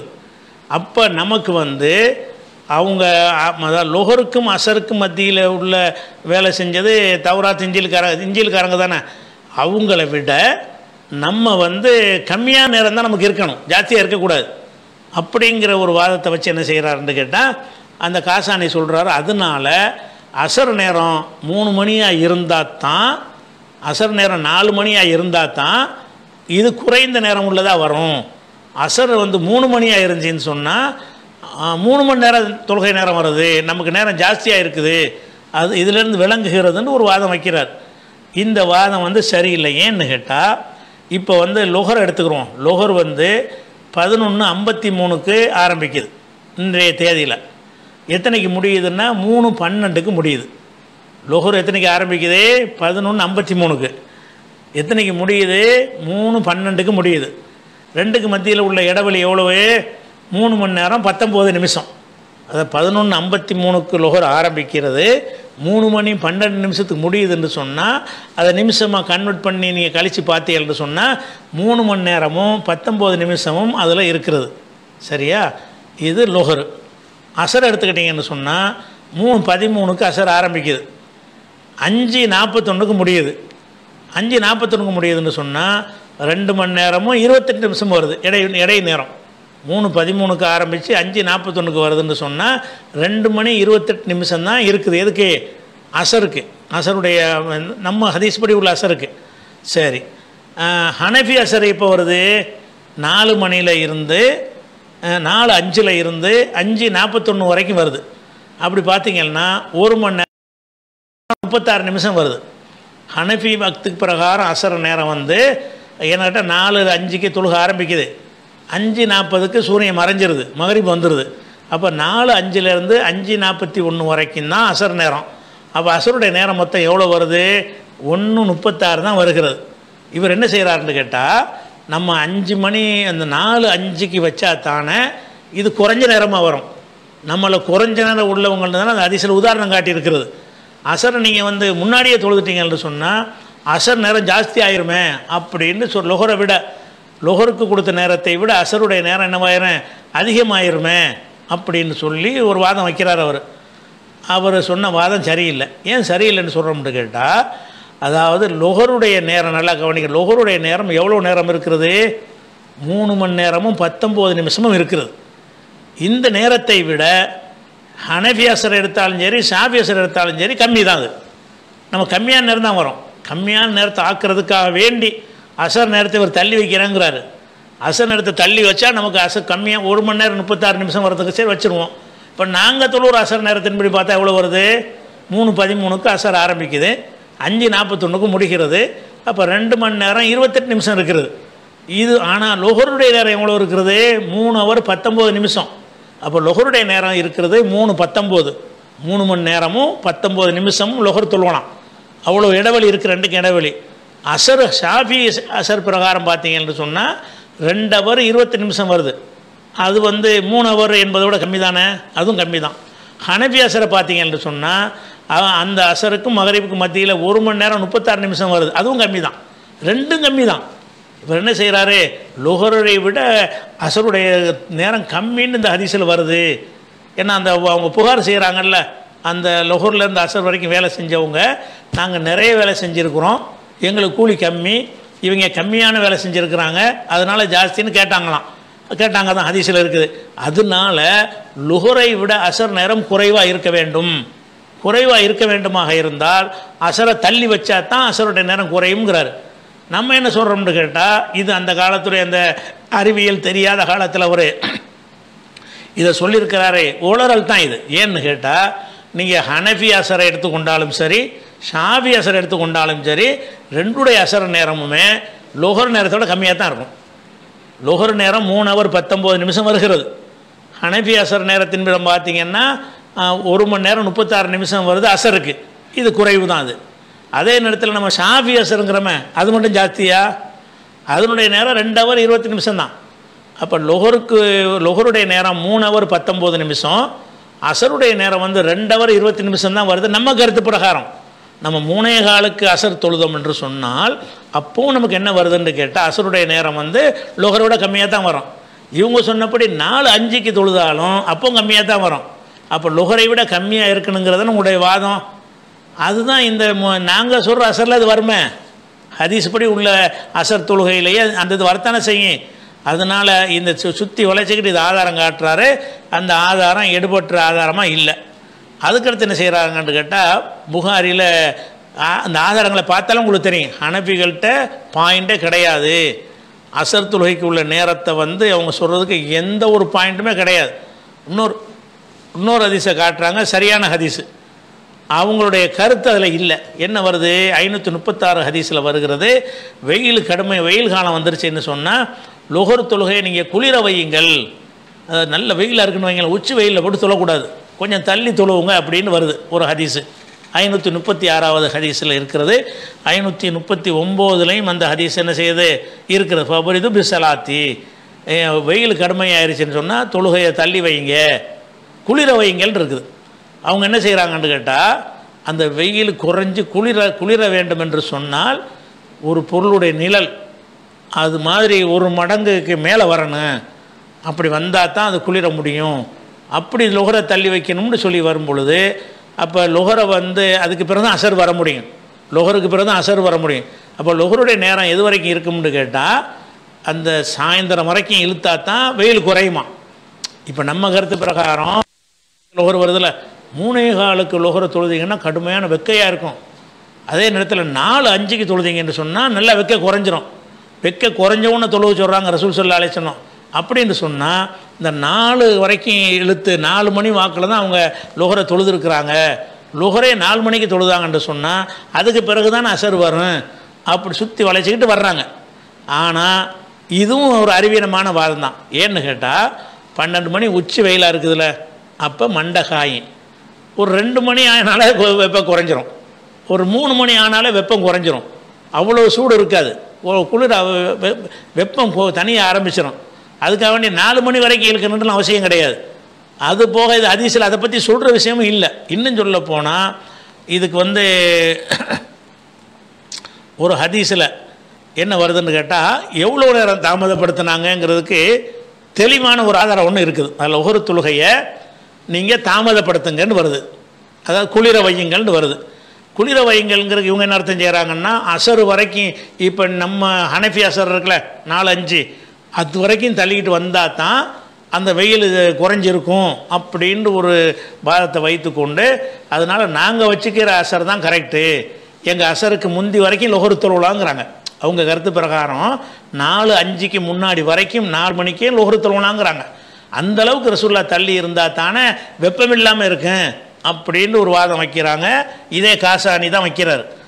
ஆனால் ஹதீஸ் எடுத்து பார்த்தீங்கன்னா புகாரியில் 629வது ஹதீஸில் வருது, ஒரு பிரயாணத்தில் இருக்கிறாங்க. பிரயாணத்தில் இருக்கும்போது பாங்கு சொல்லிட்டான்னு கேட்குறாரு மோதினார். எதுக்கு? லொஹருக்கு. நல்லா டைம் வந்துருச்சுன்னொன்னே கொஞ்சம் குளிரட்டும் கொடுப்பாங்கிறாங்க. இன்னும் கொஞ்சம் நிறைஞ்சனோன்னே சொல்லட்டுமான்னு கேட்குறாரு. அப்படி இது இன்னும் கொஞ்சம் லேட் பண்ணுங்கிறாங்க. மறுபடியும் என்ன செய்கிறாங்க சொல்லும்போது இன்னும் கொஞ்சம் தாமதப்படுத்துங்கிறாங்க. அவன் எப்போ தொழுதாங்கன்னு கேட்டால் ஹத்தா சாவல் லில்லு அத்தலுவில், அந்த மேடான பகுதி இருக்குல்ல, அதனுடைய மேடான பகுதி மண் குவியல், மலை குன்று, பிரயாணத்தில் இருக்கும்போது பார்ப்பாங்கள்ல ஒரு மலை குன்று மாதிரி இருக்குது, அதனுடைய உயரத்திற்கு அதனுடைய நிழல் வர்ற வரைக்கும்ங்கிறாங்க. எது வரைக்கும் லேட் பண்ணியிருக்கிறாங்க? லேட் பண்ணுறதுங்கிற இவங்க சொல்கிற வரைக்கும் சாயந்தரம் வரைக்கும் லேட் பண்ணலை. எந்தளவுக்கு லேட் பண்ணாங்கன்னு கேட்டால் ஹத்தா சாவல் லில்லு, நிழல் சமமாகும் வரை. எதற்கு சமமாகணும்? தழுவுல்னா அந்த குட்டி செவரு, அதாவது ஒரு மலை குன்று, ஒரு குன்று 10 அடி உயரத்தில் உள்ள குன்று இருக்குன்னு வைங்க, அதனுடைய நிழலும் 10 அடிக்கு வரணும். அப்போ உயரமான பகுதியுடைய நிழல் அதே அளவுக்கு வரும் அளவுக்கு தாமதப்படுத்தினார்கள். அப்போ லொஹர் ரசூலுல்லாஹ் தாமதப்படுத்தினது இவங்க சொல்கிற அளவுக்கு தாமதப்படுத்தலை. அந்த ஒரு பொருளுடைய நிழல் ஒரு முழத்துக்கு ஒரு முழம் வரும்ல, அது வரைக்கும் தான் தாமதப்படுத்தியிருக்கிறாங்க. அப்போ எது வரைக்கும் தாமதப்படுத்தினாங்கங்கிற ஒரு செய்தி புகாரியில் 629வது ஹதீஸில் வந்துட்ட காரணத்தினால இவங்க சொல்கிற விஷயம் சரியில்லை. ஆதாரம் இதுதான் ஆதாரமாக. ஆதாரம் எப்படி? இதிலிருந்து லொஹரை அசர் நெருக்கத்து வரைக்கும் ரசூலுல்லாஹ் தாமதப்படுத்தி இருப்பார்கள். எங்கள் அசர் வரைக்கும். அதனால தான் அந்த வெப்பம் இல்லாமல் இருக்கும், 3 மணிக்கெல்லாம் வெப்பமாக இருக்குங்கிறார். நீ இந்த மாதிரி பேசுகிறத விட்டுட்டு ஹதீஸில் என்ன இருக்குது? ஹதீஸில் தாமதப்படுத்த சொன்னார்கள் வரக்கூடிய ஒரு ஹதீஸில் அந்த தாமதம் எது வரைக்கும்ங்கிறது சேர்த்து சொல்லப்படுது. எப்படி சொல்லப்படுது? ஒரு பொருளுடைய நிழல் அந்த பொருள் அளவுக்கு வரும் வரை தாமதப்படுத்தினார்கள்னா என்ன அர்த்தம்? நம்ம எல்லாரும் அசர் நேரம் வச்சுருக்கிறோம்ல, அந்த நேரத்துக்குள்ளே இருந்து அர்த்தமாகும். இவங்க சொல்கிற அர்த்தம் வராது. இதுதான் ஆதாரம். இது ஆதாரமாக இது. இப்போ ஹனஃபிகள் திருந்திக்கணும். உங்கள் மதுஹபில் அபு ஹனீஃபா மட்டும்தான் சொல்லியிருக்காரே தவிர ஹனஃபியில் உள்ள எல்லா முத்தாஹிரீன்கள் அறிஞர்களுமே ஹனஃபி இமாம் சொன்னது தப்பு, அது ஏற்றுக்கிற முடியாதுன்னு கை கழுவிட்டாங்க அவரை அப்படின்னு குருத்திபி சொல்லுகிறார். குருத்திபி இப்படி சொன்னார் என்று இப்னு ஹஜர் ஃபத்துல் பாரில் எடுத்து எழுதுகிறார். அப்போ ஹனஃபியில் உள்ள யாருமே இதை ஏற்றுக்கிறல. ஹனஃபியில் அபு ஹனீஃபாட்ட பாடம் படித்த பெரிய பெரிய அறிஞர்கள் இருந்தாங்க. அவங்க அபு ஹனீஃபா சொல்கிறது சரியில்லை, தெளிவாக இருக்கிறது, ஒரு பொருளுக்கு ஒரு நிழல் 1 மடங்கு வந்தாலே அசர் வந்துருச்சுன்னு இருக்கிறதுன்னு சொல்கிறாங்க. அது மாதிரி என்ன செய்யுதுன்னு கேட்டால் இன்னும் சில ஹதீஸுகள்லாம் இருக்குது. 580வது ஹதீஸ் புகாரியில் ரசூல் ஸல்லல்லாஹு அலைஹி வஸல்லம் அசரை தொழுவார்கள். ஒரு ஷம்து முர்த்தஃபியத்துன் ஹையத்துன், சூரியன் நல்ல உயரத்தில் இருக்கும்போது சாயும் போது தொழ மாட்டாங்க. சூரியன் நல்ல உயரத்தில் இருந்து உசுரோடு இருக்கும்போது தொழுவார்கள். எந்த அளவுக்கு என்று சொன்னால், நாங்கள் இங்கே அசரை தொழுதுட்டு எங்களுடைய கிராம பகுதிக்கு நாங்கள் போனோம்னு சொன்னால் சூரியன் அப்பவும் உச்சில் இருந்துக்கிட்டு இருக்கேன். அப்போ எவ்வளோ முன்னாடி அசரை தொழுதுருக்குறாங்க பாருங்கள் அப்படிங்கிற 4 மைல் தொலைவு, 4 மைல் தொலைவு அசரை தொழுதுபிட்டு 4 மைல் தொலைவுக்கு நாங்கள் கடந்து போனோம்னு சொன்னால் சூரியன் மறைஞ்சிருக்காது, அப்பவும் உச்சில் இருந்துக்கிட்டே இருக்குங்கிறார். அப்போனா இவங்க சொல்கிற நேரத்தில் அசர் தொழுவலை, 3 மணிக்கு தொழுதா தான் சாத்தியப்படும். அது புகாரில் 550வது ஹதீஸில் இருக்கிறது. அதை ஒன்று பார்க்குறோம். அதனால் இவங்க சொல்லக்கூடிய ஒரு விஷயம், ஹனஃபியில் தொழுகைக்கு சொல்லக்கூடிய விஷயம் சரியே கிடையாது, தப்பாக சொல்கிறாங்க அவங்க. சரியா? அது ஒன்று. அடுத்ததாக நவீதுங்கிறவர் தான் கேட்குறாரு, அமெரிக்காவில் உள்ள மசூதிகள் அடிப்படை செலவுகளுக்கு அப்பால் எங்கள் பணத்தை முழுவதுமாக நன்கொடையாக கேட்கிறார்கள். அல்லாஹ் எங்களுக்கு வெகுமதி அளிப்பான் என்று அவர்கள் கூறுகிறார்கள். நம் குழந்தைகளுக்காக எந்த பணத்தையும் சேமிக்காமல் அல்லது உடல் நலம் அல்லது வேலை இழப்பு காரணமாக ஏதேனும் சிக்கல்களை சந்திக்காமல் எல்லாவற்றையும் நன்கொடையாக வழங்க வேண்டுமா அப்படின்னு கேட்குறாங்களாம். அது அமெரிக்காவிலோ மசூதி இருக்குதுன்னு வைங்களாம், நிர்வாகம் பண்ணுறதுக்கு ரொம்ப கஷ்டமாக இருக்குது, நீங்கள் உங்களுடைய சாப்பாட்டு செலவு மிச்சம் உள்ளதெல்லாம் எங்களை தந்துருங்கன்னு கேட்குறாங்களாம். அமெரிக்காவில் சம்பாதிக்கிறாருன்னு சொன்னால் பள்ளிவாசலுக்கு மாதம் 1000 ரூபா 2000 ரூபா தாங்கன்னு கேட்டால் அது ஒரு கணக்கு. இவங்க என்ன செய்கிறாங்க, நீ 50,000 ரூபா சம்பளம் வாங்குறியா, 10,000 ரூபா செலவு பண்ணுவியா, 40,000 ரூபா எங்கள்கிட்ட கொடுத்துவிடு சேமிச்செல்லாம் வைக்காத அப்படின்னு கேட்குறாங்களாம். அதாவது செலவுகளுக்கு அப்பால் எங்கள் பணத்தை முழுவதுமாக நன்கொடையாக கேட்குறாங்க. அல்லாஹ் உங்களுக்கு வெகுமதி அளிப்பான் அப்படின்னு பயான் பண்ணி கேட்குறாங்க. அது சரியான்னு கேட்குறாரு. அது சரி இல்லை. ஏன் சரியில்லைன்னு கேட்டால், ஹைரு சதக்கத்தி மா கான அல்லஹரிகனன், நம்ம தேவைக்கு போக மிச்சம் உள்ளதிலிருந்து தான் செய்கிற தர்மம் தான் சிறந்த தர்மம். என்னுடைய எல்லா தேவைக்கும் எடுத்து வச்சுக்கிறேன்னு, அதுக்கு மேலே தான் நான் செலவழிக்கணும், எல்லாத்தையும் கொண்டே கொடுக்கணுங்கிறது கிடையாதுங்கிறது புகாரில் 1426வது ஹதீஸில் இருக்கிறது. அதே மாதிரி 1295வது ஹதீஸில் ஒருத்தர் சாதுங்கிறவர் என்ன செய்கிறார், உடம்பு சரியில்லாமல் இருக்கும்போது எனக்கு ஆம்பளை பிள்ளை இல்லை பொம்பளை பிள்ளை தான் இருக்குது, அதனால் எல்லா பணத்தையும் தர்மம் செய்ய போகிறேங்கிறாரு. அப்போ ரசூலுல்லாஹ் வந்து அப்படிலாம் செய்யாதப்பா அப்படிங்கிறாங்க. அப்போ அவர் என்ன செய்கிறாருன்னா, அப்படின்னா ஒரு பாதியை தர்மம் செய்யட்டுமான்னு கேட்குறாரு. பாதியும் பண்ணாத, அதுவும் ஜாஸ்தியாக இருக்குது. அப்போ ஒரு 3ல் 1 பண்ணட்டுமான்னு கேட்குறாரு. 3ல் 1 கூட பண்ணிக்க, அது கூட ஜாஸ்தி தான், ஆனால் வந்து அதை செஞ்சிக்க அப்படிங்கிறாங்க. அப்போ ஒரு 3 லட்ச ரூபா இருந்தால் நீங்கள் 1 லட்ச ரூபா அளவுக்கு நீங்கள் பண்ணால் போதும், 2 லட்ச ரூபா வச்சுட்டு போங்க அப்படின்னு சொல்லிட்டு காரணம் சொல்கிறாங்க. என்ன சொல்கிறாங்க, உன்னுடைய பிள்ளைகளை இன்னக்கு தவிர வரசத்துக்கு அகனியாக, உன்னுடைய வாரிசுகளை செல்வந்தர்களாக விட்டு செல்வது ஹைருன் சிறந்ததாக இருக்கிறது. மின் ததரகும் ஆழத்தன், அவங்க வறுமை நிலையில் விட்டு செல்வதை விட, எத்த கஃபூன் நாச, மக்கள்கிட்ட கையேந்தும் நிலையில் விட்டு செல்வதை விட கொஞ்சம் காசு பணம் பிள்ளைகளுக்கு சேர்த்து வச்சுட்டு போகிறது நல்லதுப்பா, எல்லாத்தையும் தர்மம் செஞ்சு விடாத அப்படின்ற ரசூலுல்லாஹ் வழிகாட்டி இருக்கும் பொழுது, இவங்க பள்ளிவாசலுக்கு எல்லாத்தையும் தாங்கான்னு கேட்டாங்கன்னா அது வந்து ஏற்புடைய ஒரு வாதமே கிடையாது. பள்ளிவாசலுக்கு உபரியாக வந்தால் மக்களுக்கு அவங்க தான் கொடுக்கணுமே தவிர, இருக்கிற சம்பாத்தியத்தெல்லாம் பள்ளிவாசலுக்கு அள்ளி போடணுன்னு கேட்டாங்கன்னா அது சரியாக வராது. இன்னும் சொல்லப்போனால், உங்களுக்கு விருப்பமானதை செலவு செய்யும் வரை நீங்கள் நன்மை அடைய மாட்டீர்கள்னு ஒரு வசனம் இறங்குது 392. அந்த வசனம் இறங்கினவுடனே அபூ தல்ஹாங்கிற ஒரு ரசூலுல்லாஹ்ட்ட வந்து, அல்லாஹ்வுடைய தூதரை, விருப்பமானதே அல்லாஹ் செலவு செய்ய சொல்கிறான், எனக்கு விருப்பமானது என்னுடைய பைருஹாங்கிற ஒரு தோட்டம் தான், அந்த தோட்டத்தை நான் அல்லாஹ்வுக்காக தந்துடுறேன், தாங்க பிடிச்சிக்கிறேங்க, உங்கள் கையில் தர்றேங்கிறார், பள்ளியாசலுக்கு தர்றேங்கிறார் தானே. அப்போ என்ன செய்கிறாருன்னா ரசூல் என்ன செய்கிறாங்கன்னா, இல்லைப்பா அப்படி செய்யாத, ராக்க மாலூன் ராபிஹுன், அது நல்ல லாபம் தரக்கூடிய ஒரு சொத்தாக இருக்குது, நீ எல்லாத்தையும் எனக்கு தந்துட வேணாம், வேணுமென்றால் நீ ஏதோ தர்மம் செய்யணும்னு முடிவு எடுத்துட்ட, அதையும் நான் ஏற்றுக்கிறேன், அதே நேரத்தில் பள்ளியாசலுக்கு தர வேணாம், நீ என்ன செய்ய, இன்னி ஆரா அன் தஜாலஹா ஃபில் அக்ரபீன, உன்னுடைய உறவினர்களுக்கு நீ கொடுப்பதை நான் விரும்புகிறேன். அல்லாவுக்காக தான் தர்ற, அல்லாவுக்கு கொடு, அல்லாவுக்கு கொடுப்பதற்காக ஏண்டையும் நான் தர்றேன், உன் சொந்த பந்தங்களுக்கு கொடு அப்படின்னு என்ன செஞ்சார், அபூ தல்ஹா வந்து அவருடைய உறவினர்கள், சித்தப்பா பெரியப்பா மக்கள்கள், இவங்களுக்கெல்லாம் என்ன செய்கிறாருன்னா பங்கு வச்சு கொடுத்துட்டார்.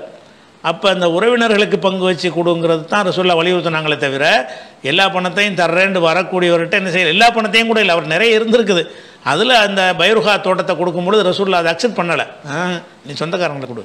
அப்போ இஸ்லாமிய அடிப்படையில் எல்லாத்தையும் பள்ளியாசல் கொடுக்கணுன்ற தேவையெல்லாம் கிடையாது, தப்பாக சொல்கிறாங்க, அதை விளங்கிக்கிறணும். அடுத்ததாக, ஒரு முஸ்லீம் அல்லாத உணவகம் ஹலால் இறைச்சியை வழங்குவதாக சொன்னால் நாம் அவர்களை நம்பி அவர்களின் உணவகத்தில் உணவு உண்ணலாமா, அல்லது முஸ்லீம் அல்லாத உணவகங்கள் ஹலால் இறைச்சியை வழங்குவதாக சொன்னாலும் நாம் அவற்றை முற்றிலுமாக தவிர்க்க வேண்டுமா அப்படின்னு சொல்லி நவீதுங்கிற சகோதரர் கேட்குறார். பொதுவாக வந்து ஒருத்தருடைய கூற்றில் நமக்கு திருப்தி இருந்தால் அவருடைய கூற்றை ஏற்றுக்கொள்ளலாம். முஸ்லீம் இல்லாதவர் கடை வச்சுருக்காரு, அவர் என்ன செய்கிறாருன்னு கேட்டால், நாங்கள்லாம் அறுக்கிறது கிடையாதுங்க, உங்கள் மோதினார் தான் வந்து அறுத்துட்டு போகிறாரு அப்படிங்கிறார். அப்போ நீங்கள் அதில் உங்களுக்கு சந்தேகம் வரலன்னா நம்பிடலாம் தானே. அவர் முஸ்லீம் அல்லாதவர் சொன்னால் போய் தான் சொல்லுவார்னு அர்த்தமா? இல்லை, அவர் தான் அறுக்கிறத விளங்கி வச்சு தானே சொல்கிறாரு, நாங்கள் முறைப்படி அறுத்துருக்கிறவங்க, நீங்கள்லாம் சாப்பிடணுங்கிறதுக்காக தான் பள்ளிவாசலில் போய் மோதினாரை கூப்பிட்டு வந்தால் நாங்கள் அறுப்போம், அல்லது இந்த கசாப்பு கடையில் நாங்கள் யாராச்சும் வாங்கிட்டு வருவோம், அந்த கசாப்பு கடையில் ஒரு உங்கள் பாய் தான் முஸ்லீம் பிஸ்மி சொல்லி தான் அறுக்கிறாங்க அப்படின்னு உங்கள்கிட்ட சொல்வாரையானால் ஏற்றுக்கிற அதில் என்ன இருக்குது? முஸ்லீம் அல்லாஹ்னா போய் தான் சொல்லுவாரா? அவர் நடந்ததை இது சொல்கிறாரு உங்களுக்கு. ஆனால் பொய் சொல்லுவார்னு பிறகு ஏதாவது சந்தேகத்தின்படி உங்களுக்கு வந்தால் தவிர்த்து கொள்ளுங்கள். முஸ்லீம் சொன்னாலும் சரி, முஸ்லீம் அல்லாதவர் சொன்னாலும் சரி, அவர் என்ன செய்கிறாருன்னு கேட்டால், இஸ்லாமிய முறைப்படி தான் இது அறுத்து இருக்குது, நான் அறுக்கலை, இன்னார் தான் அறுத்தாருன்னு உங்கள்கிட்ட சொன்னார்னு சொன்னால் நம்புங்க. அதில் என்ன இருக்குது? இவர் இல்லைங்க பொய் சொல்கிறாருங்க, இவர் மோதினாரில் வந்து அறுக்கலை, இவர் தான் அறுத்தார், நான் பார்த்தேன் அப்படின்னு ஒருத்தர் வந்து உங்கள்கிட்ட சொல்லாத வரைக்கும் நீங்கள் ஏன் இப்படி துருவுறீங்க? துருவி சேர்க்க முடியுமா? எதையா துருவுறதுக்கு மார்க்கத்தில் போது அனுமதி இருக்கா? துருவி பார்க்கவே கூடாது, சொல்கிற நம்பணுமே தவிர எப்போ துருவணும்னு கேட்டால் அதுக்கு மாற்றமான ஒரு இருக்குன்னா, இல்லை அது கிரவுண்ட் இல்லாத சொல்கிறாருன்னு வைங்க, கிரவுண்டே கிடையாது. என்னது, ஒரு ஒரு ஹோட்டல் வச்சுருக்கிறார், அந்த ஊர்லேருந்து ஒரு 20 கிலோமீட்டருக்கு முஸ்லீமே கிடையாது, அங்கே சொல்கிறாரு முஸ்லீம் தான் வந்து டெய்லி வந்து அறுத்துட்டு போகிறாருங்கிறாரு. இது சாத்தியம் இல்லை. இவர் நம்மளை வியாபாரத்துக்காக விளக்குமா இல்லையா? சாத்தியம் இல்லாத ஒன்றை உங்களுக்கு சொன்னாருன்னா சந்தேகம் வரலாம். சாட்சியத்தை ஏற்றுக்கிறதுக்கு நமக்கு அல்லாஹ் கொடுக்குற அளவு என்னன்னு கேட்டால் 2வது சூறாவில் 282வது வசனத்தில் மிம்மன் தரலோன்னு மின்ன சுகதா, சாட்சிகளில் யாரை நீங்கள் திருப்தி அடைவீர்களோ அப்படிப்பட்ட சாட்சியை ஏற்படுத்திக் கொள்ளுங்கள். கொடுக்கல் வாங்கலுக்கு தான் இதை சொல்கிறான். அதுக்கு இருந்தாலும் எல்லாத்துக்கும் இது பொருந்தும், திருப்தி அடையணும். அப்போ ஒருத்தர் என்ன செய்கிறாருன்னு கேட்டால், இல்லைங்க உங்கள் பாய் தான் அறுத்துட்டு போகிறாங்க, பிஸ்மில்லா சொல்லி தாங்க இருக்கிறது, முறைப்படி அறுத்தாங்க, நாங்கள் வியாபாரம் பண்ணுறோன்னு சொன்னார்னா நம்புங்க, நல்லா நம்பிட்டு போங்க. அதில் என்ன இருக்குது? நம்மளை துருவி பார்க்க சொல்லி அது கிடையாது தானே, மார்க்கத்தில் சட்டம் இல்லையில, அது விளங்கிக்கிற வேண்டியதான். அடுத்து தஹஜ்ஜுத் தொழுகையில் குறைஞ்சபட்சமாக 8 மற்றும் 3 தான் தொழு வேண்டுமா? 8 + 1 தொழுவலாமா? வித்ரு 5 அல்லது 7 தொழுவலாமான்னு சொல்லி ஃபாசில்ங்கிறது சிக்காகோவிலேருந்து கேட்குறாரு. இது சம்பந்தமாக ஏராளமான தடவைகள் நம்ம இணைஞ்சிருக்கிறோம், சொல்லியிருக்கிறோம். வித்ரு தொழுகையுடைய எத்தனை வகை இருக்குது, எத்தனை வகையாக தொழலாம் என்று அதனுடைய அந்த லிங்க்குடைய இமேஜை நாங்கள் போட்டு விட்றோம். நீங்கள் ஆர்டிக்கலில் பார்த்தா ஹதீஸ் வாரியாக தெரிஞ்சுக்கலாம். அது அந்த ஆர்டிக்கலுடைய லிங்க்கை போடுறோம். அந்த லிங்கை அந்த படம் இமேஜை அவங்களுக்கு காட்டுவோம். அதில் உள்ள வாசகத்தை அப்படியே டைப் பண்ணிங்கன்னு சொன்னால் உங்கள் கம்ப்யூட்டரில் ஃபோனில் டைப் பண்ணிங்கன்னா என்ன வந்துடுறேன், ஆன்லைன் பேஜில் நம்ம வெப்சைட்டில் போய் தேடினீங்கன்னா இந்த ஆர்டிக்கல் வரும். அதில் பார்த்தீங்கன்னா ஒன்றுக்கும் அதிச ஆதாரத்தோடு போட்டிருக்கிறோம். எத்தனை வித்திரு தொழுவலாம், 8 1 தொழுவலாமா, 8 3 தொழுவலாமா, 8 5 தொழுவலாமா, 5 மட்டும் தொழுவலாமா, 7 மட்டும் தொழுவலாமான்ற 50 விஷயத்திற்கும் அதில் விளக்கம் இருக்கிறது. அதில் நீங்கள் பார்த்து தெரிஞ்சுக்கிறேன். ஏஆர் அப்துல் லத்தீஃப் கேட்குறாரு கலிஃபோர்னியாவிலிருந்து, ரியா பற்றி முழுமையான விளக்கத்தை தாருங்கள்னு கேட்குறாரு. ரியான்னு சிலாத்தில் வந்துங்க எல்லா வணக்கத்தையும் அல்லாவுக்காகத்தான் செய்யணும், ஷிர்க் வைக்கக்கூடாது, அது விளங்கி வச்சுருக்குறோம். ஆனால் ஷிர்க் வைக்காமல் அல்லாவுக்கு செய்கிறதுலையே கொஞ்சம் மிக்சிங் பண்ணிடுறது. எப்படி நம்ம தொழுவுறோமா, தொழுவும் போதே 4 பேர் பார்க்குறான்னு வைங்க, அப்போ கொஞ்சம் நீட்டி தொழுவுறது. நம்மளை பார்த்துக்கிட்டு இருக்காங்க, நம்ம சடனாக எந்திரிக்கக்கூடாது, நல்ல பெரிய தொழுகையாலேயே நம்ம நினைக்கணும். அல்லாவுக்கு தான் தொழுறீங்க, தொழுவுறது அல்லாவுக்கு தான், ஆனால் உங்களை வந்து அவன் பெருசாக நினைக்கணும் அப்படின்னு செய்கிறதுக்கு பேர் ரியா, முகஸ்துதி. முகஸ்துதினா என்னென்னு விளங்கிக்கிறோம்னா, நம்ம செய்கிற ஒரு காரியத்தை வந்து மனிதன் பார்க்குறான்னு சொன்னோன்னு அதை தரமாக செய்வது, அதிக நேரம் செய்வது, அதன் மூலமாக மனசில் என்ன செய்யும், ஒரு எண்ணம் வரும், நம்மளை வந்து எல்லாம் நினைக்கிறோம் அப்படிங்கிற மாதிரி. இதுதான் ரியாங்கிறது. இதை பற்றி விளக்கம் சொல்லுங்கிறாரு. இது பெரிய விளக்கம்லாம் தேவையில்லை, சிம்பிளாக ஒரே ஒரு ஹதீஸு போதும். அதுக்கு என்ன ஹதீஸு? மறுமை நாளில் 3 பேர் எல்லாம் விசாரிப்பான். 3 பேரில் ஒரு ஆள் அறிஞர், மார்க் அறிஞர். நீ என்னப்பா செஞ்ச? நான் மார்க்கத்தை எல்லா பக்கமும் போதித்தேன். அதெல்லாம் சரி, எதுக்காக பண்ண? எனக்காக வேண்டி பண்ணியா? இல்லை. லியுகால் அன்னக்க காரி நீ ஒரு அறிஞன் என்று பாராட்டப்படணும் தானே செஞ்ச. பாராட்டிட்டாங்க, ஓடுறா அப்படி நரகத்துக்கு கொண்டு போங்கன்றோம். அப்போ மார்க்க கல்வியை கற்றுக் கொடுத்துருக்குறான்.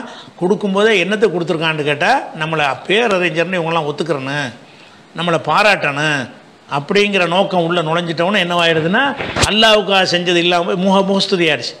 பேருக்கும் புகழுக்காகவும் ஒரு காரியத்தை செய்கிறதுக்கு பேர் தான் ரியாங்கிறது. பேருக்கும் புகழுக்கு தானே செஞ்ச, போடான்னு நல்லா சொல்லிடுவோம்.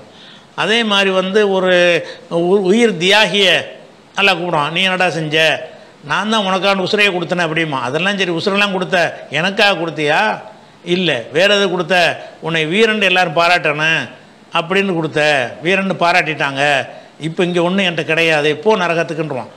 உசுரை கொடுக்குற ஒரு பெரிய தியாகம் செஞ்சுருக்கிறான்.